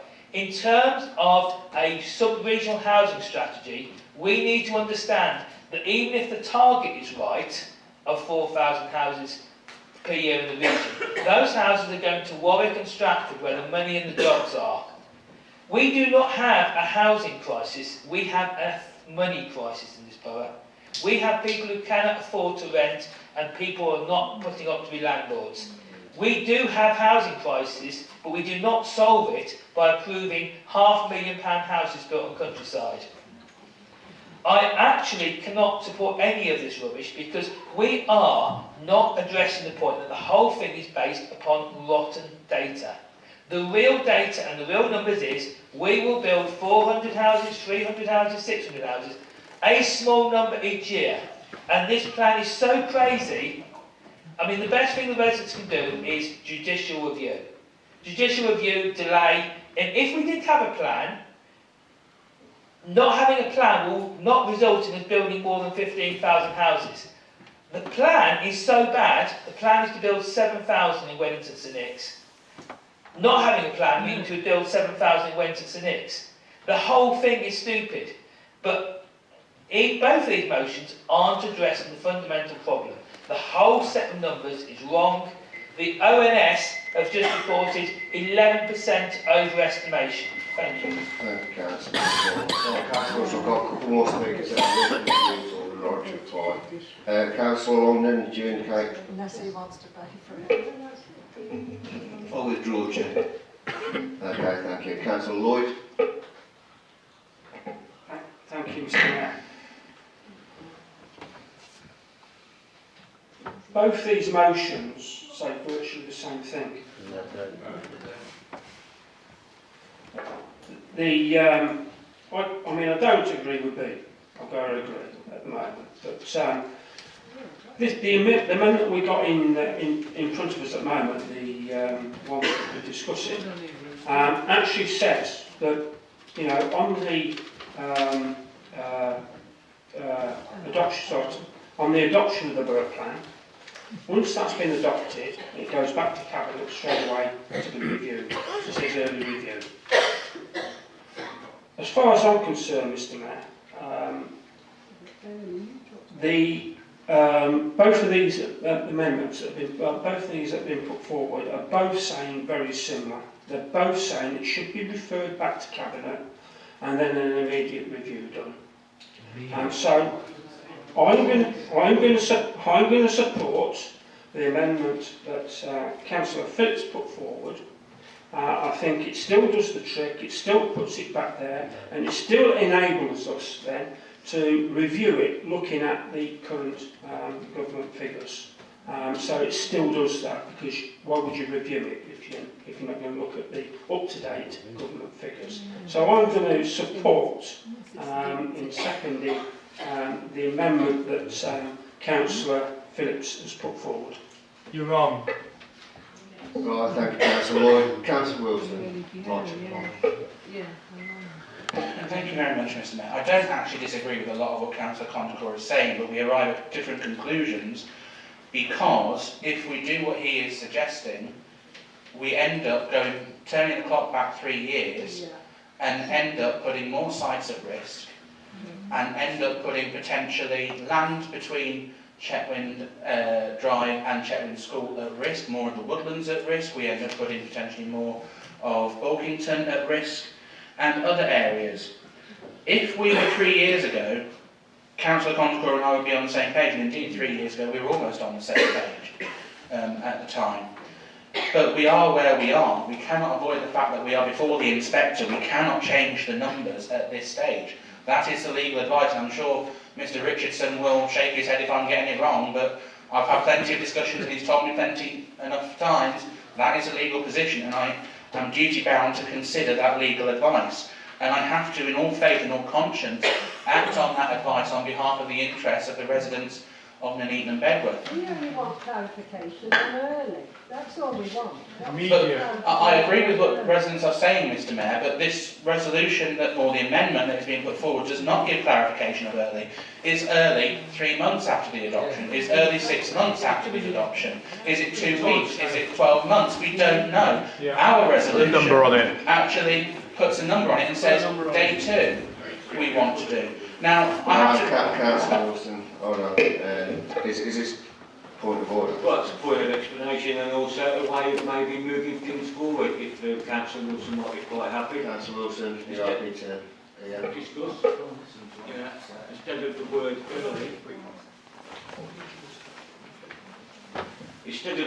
early, in the review, to consider the petition's proposals upon an immediate review of the borough plan once adopted. Now, immediate could be tomorrow, it could be next week, but this is where I suppose the trust comes in.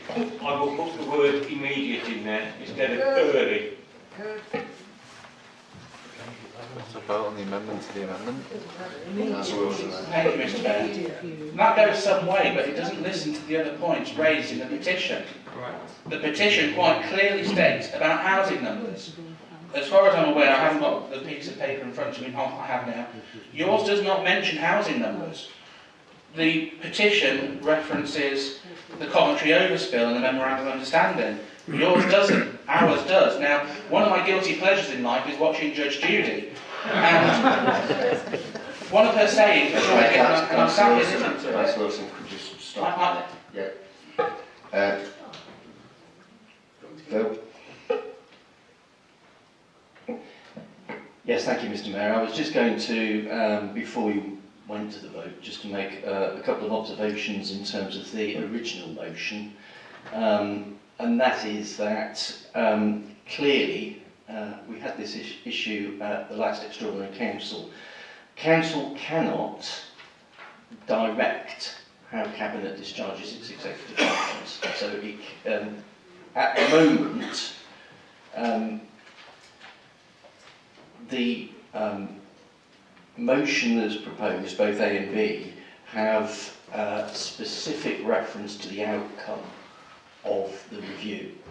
and clearly the review will be, the results of the review will be the results of the review. There is a methodology that has to be applied. Council can't dictate the outcome of the review, and to do so would be a factor of discretion on the part of Cabinet, and it would therefore mean that the motion was unlawful, and I'd have to advise on that.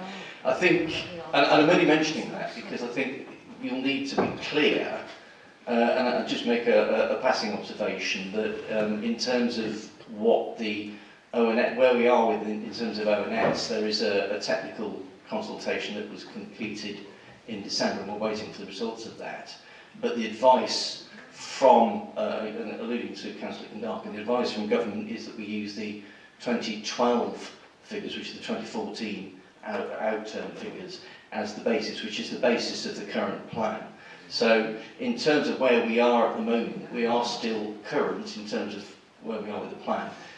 We are waiting, and we don't know yet what the outcome of the 2016 review will be. So it's quite conceivable that the figures may go up. We just don't know. So all we can do in terms of a motion to Cabinet is to say, have an early review or an immediate review, but then the process is a technical process that will kick out an answer at the end. We can't predetermine what that number will be. And largely that's we are where we are because we've been following this process through and following the government guidance in terms of how it's meant to be done. So if Councillor Wilson wants to promote, if you like, a positive motion, I think it's got to be very careful about how it's worded. And it says request. No, I understand that. No, that bit's fine. That bit's fine. It's to be specific. It refers to revise down the current housing targets in A and to reduce the Coventry overspill in B. Now, both of those may be an aspiration, but what Council can't do is dictate that. That may well be the ultimate outcome of the process, but Cabinet, because there is a technical process that has to be followed, Cabinet can't necessarily follow Council's diktat. It's not going to say revise it upwards, is it? Point of order. It will just say revise. Point of order. The motion as originally moved, quite specifically, and bearing in mind previous legal advice, refers to the word request. Now, I can, if I wish, and it's unfortunate that former Councillor Cochrane isn't here, because he used to be a great big fan of his dictionary, but request is not a directive, it is not a must, it is a request. It is an ask. Now, as a matter of interpretation, that is not directing the Cabinet, it is asking them, and what it also does, the Cabinet is perfectly at liberty, after it has considered the request, to turn around, stick two fingers up at Council if it wishes to, and more importantly the residents, and say, no, we're not going to do that. But the motion as it stands, I do not think is illegal because it refers to request. It does not fetter the discretion of the Cabinet. It wasn't about the word request. Point of order, Mr. Mayor. Sorry, can I just clarify, Mr. Mayor? If A was to say request that the Cabinet begin an immediate review of the Borough Plan upon its adoption and use the latest government housing figures, full stop, that would be fine. I wouldn't have a difficulty with that. I think it's the rest of that which presumes the outcome, because it goes on to say that as per the Planning for the Right Homes in the Right Places consultation, which I think has since been superseded anyway by the latest technical consultation, to revise, and it's specifically to revise down the current housing target, which is the problem. That very last bit is presuming the outcome, which obviously Council cannot do. And similarly, in B, if it was simply to request the Leader of the Council to begin the process of renegotiating the Memorandum of Understanding with Coventry City Council, amongst others, then that would be fine. But to add in the wording that renegotiating a lower number of houses actually is dictating what the outcome would be. So that's actually fettering, or could be viewed as a fetter of Cabinet's discretion. Clearly, understand the desire to do that, but ultimately it will be what it will be through the process that has to be followed in accordance with the legislation in terms of the duty to cooperate, etc. So, if you can finesse the wording, that's fine. But if you, as soon as you start dictating what the outcome is, then of course you're into illegality, because of course you can't dictate, because that would be a fetter on discretion. That's the point I'm trying to make on A and B. What about more appropriate I've number? got 3 points of order now, so we'll take them as I see them. Councillor Trainers, with your point of order for. Thank you, Mr. Mayor. Okay, so I entirely understand the point that Director Richardson is making, that it is seen to be binding or predetermining an outcome. However, in the English language, if you can't make, so it's not an order or instruction if it's a request. So we simply request that they consider in these terms. If they receive advice that say, well, you can't start out with that, or this is how you would have to phrase it, or whatever, fine. They offer issues for down the road. Using the word request gets you out of that. The other thing, though, Mr. Mayor, is we still haven't had a ruling on the amendment, which is out of order because it negates the second part. And even if we make the amendments that Director Richardson is suggesting, or has put before us for consideration, should we say, the amendment would still negate the second part of that. So that needs to be ruled out of order, please. Right, I don't see as it is negating it. Councillor Concoy, is yours a point of order? Yes, thank you. It relates to the legal advice. The statistics over the last 6 years have all reduced the number of houses we need. So to actually put the motion to actually acknowledge that, obviously you can't say a number in there, but actually all the numbers have gone down from 2012 to 2018. So I cannot see how it's unreasonable to say to take account of the reduction in the ONS population statistics and importantly the housing statistics. And also on the Coventry matter, the overflow, Coventry has overbuilt student housing. So we must be able to do that. That's not a point of order. I'm just disagreeing But with it's the not legal a point advice. of order. Councillor Walter, have you got a point of order? Thank you, Mr. Mayor. Mine is a genuine point of order. Mine actually relates to the motion, sir. That the motion requests, and as is absolutely right and perfectly legal, produces a recommended terms of reference for such a review, which therefore, which is required anyway as a point of a review, because you must have terms of reference. Therefore, it's not unreasonable to make suggested terms of reference in a motion that is perfectly legal and constitutional. It's a suggested term of reference whilst requesting that Cabinet consider this, who are the appropriate body. Therefore, what we have here is not a requirement, but a term of reference, sir. And I think that this is just a little bit desperate now. Yeah. Councillor Walter, it wasn't about the word request. Councillor Wilson, can you finish off on your right to reply? Hang on, I've not had my point of order has not been ruled, Chair.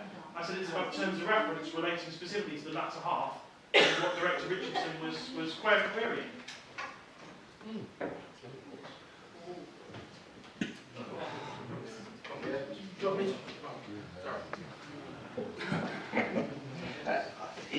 It may be semantics, but if it was to say, rather than say to revise down the current housing target, if it was in the hope that, then I would see that as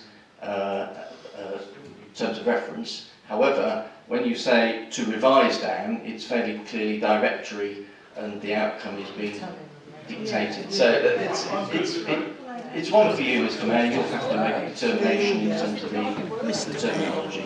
It's not telling them it's sort of... Yeah, so, Councillor Wilson, can you finish your right to reply? Mr. Mayor, as I understand it, we are talking purely on the amendment.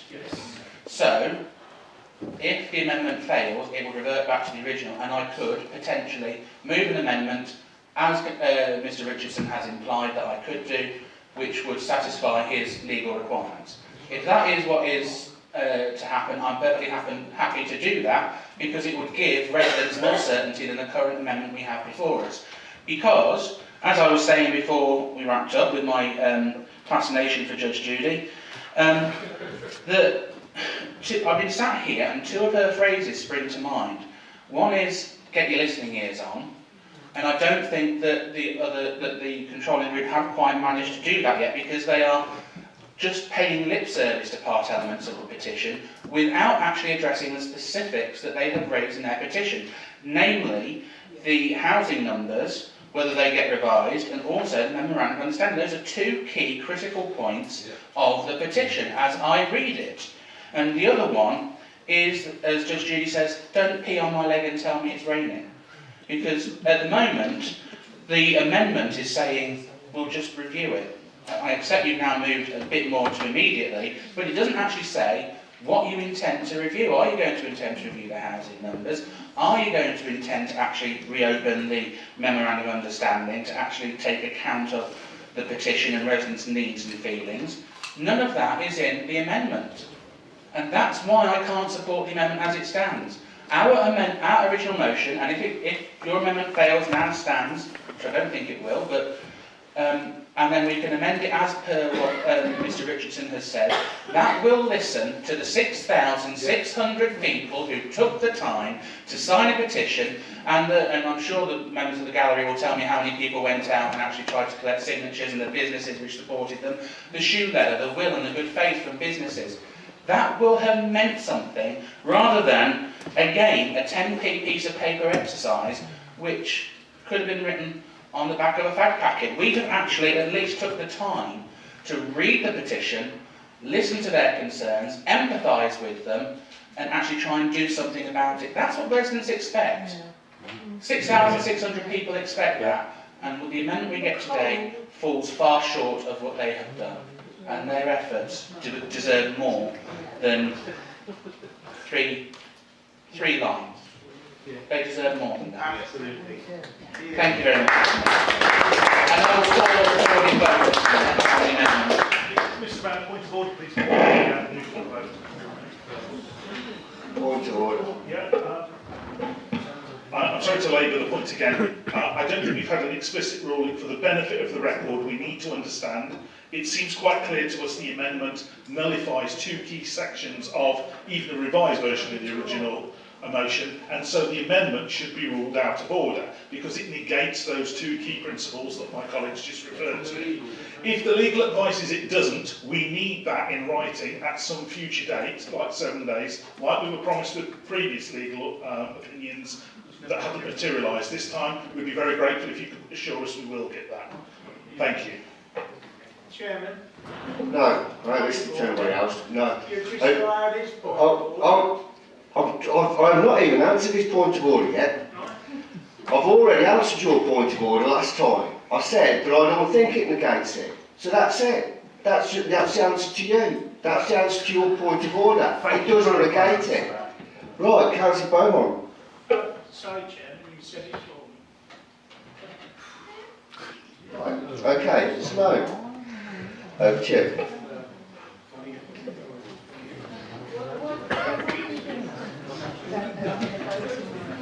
Councillor Phillips, so I just need to know, are you taking out early and putting in immediate? Yes. Okay.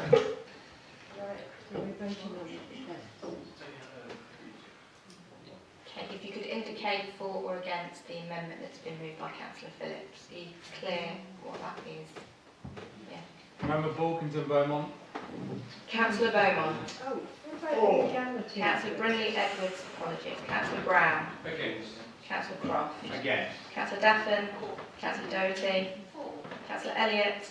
Councillor Evans. Against. Councillor Kazane. Against. Councillor Glass. For. Councillor Golby. Councillor Graham. Councillor Gutteridge. Against. Councillor Hancock. For. Councillor Hocking. Councillor Jackson. Councillor Condicle. Against. Councillor Llewellyn Nash. Councillor Lloyd. Councillor Longdon. Councillor Kildare. Councillor Phillips. Councillor Pomfret. Councillor Rudkin. Councillor A. Sargent. Against. Councillor J. Sargent. Councillor J. Shepherd. Councillor T. Shepherd. Councillor Smith. Against. Councillor Tandy. Councillor Tromans. Against. Councillor Walmsley. Against. Councillor Watkins. For. Councillor Wilson. Against.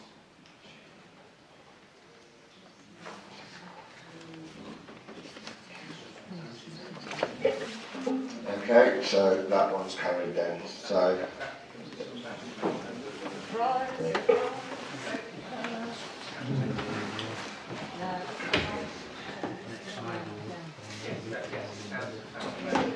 Okay, so that now becomes the substantive motion, and then we need to vote on it again. Councillor Walmsley.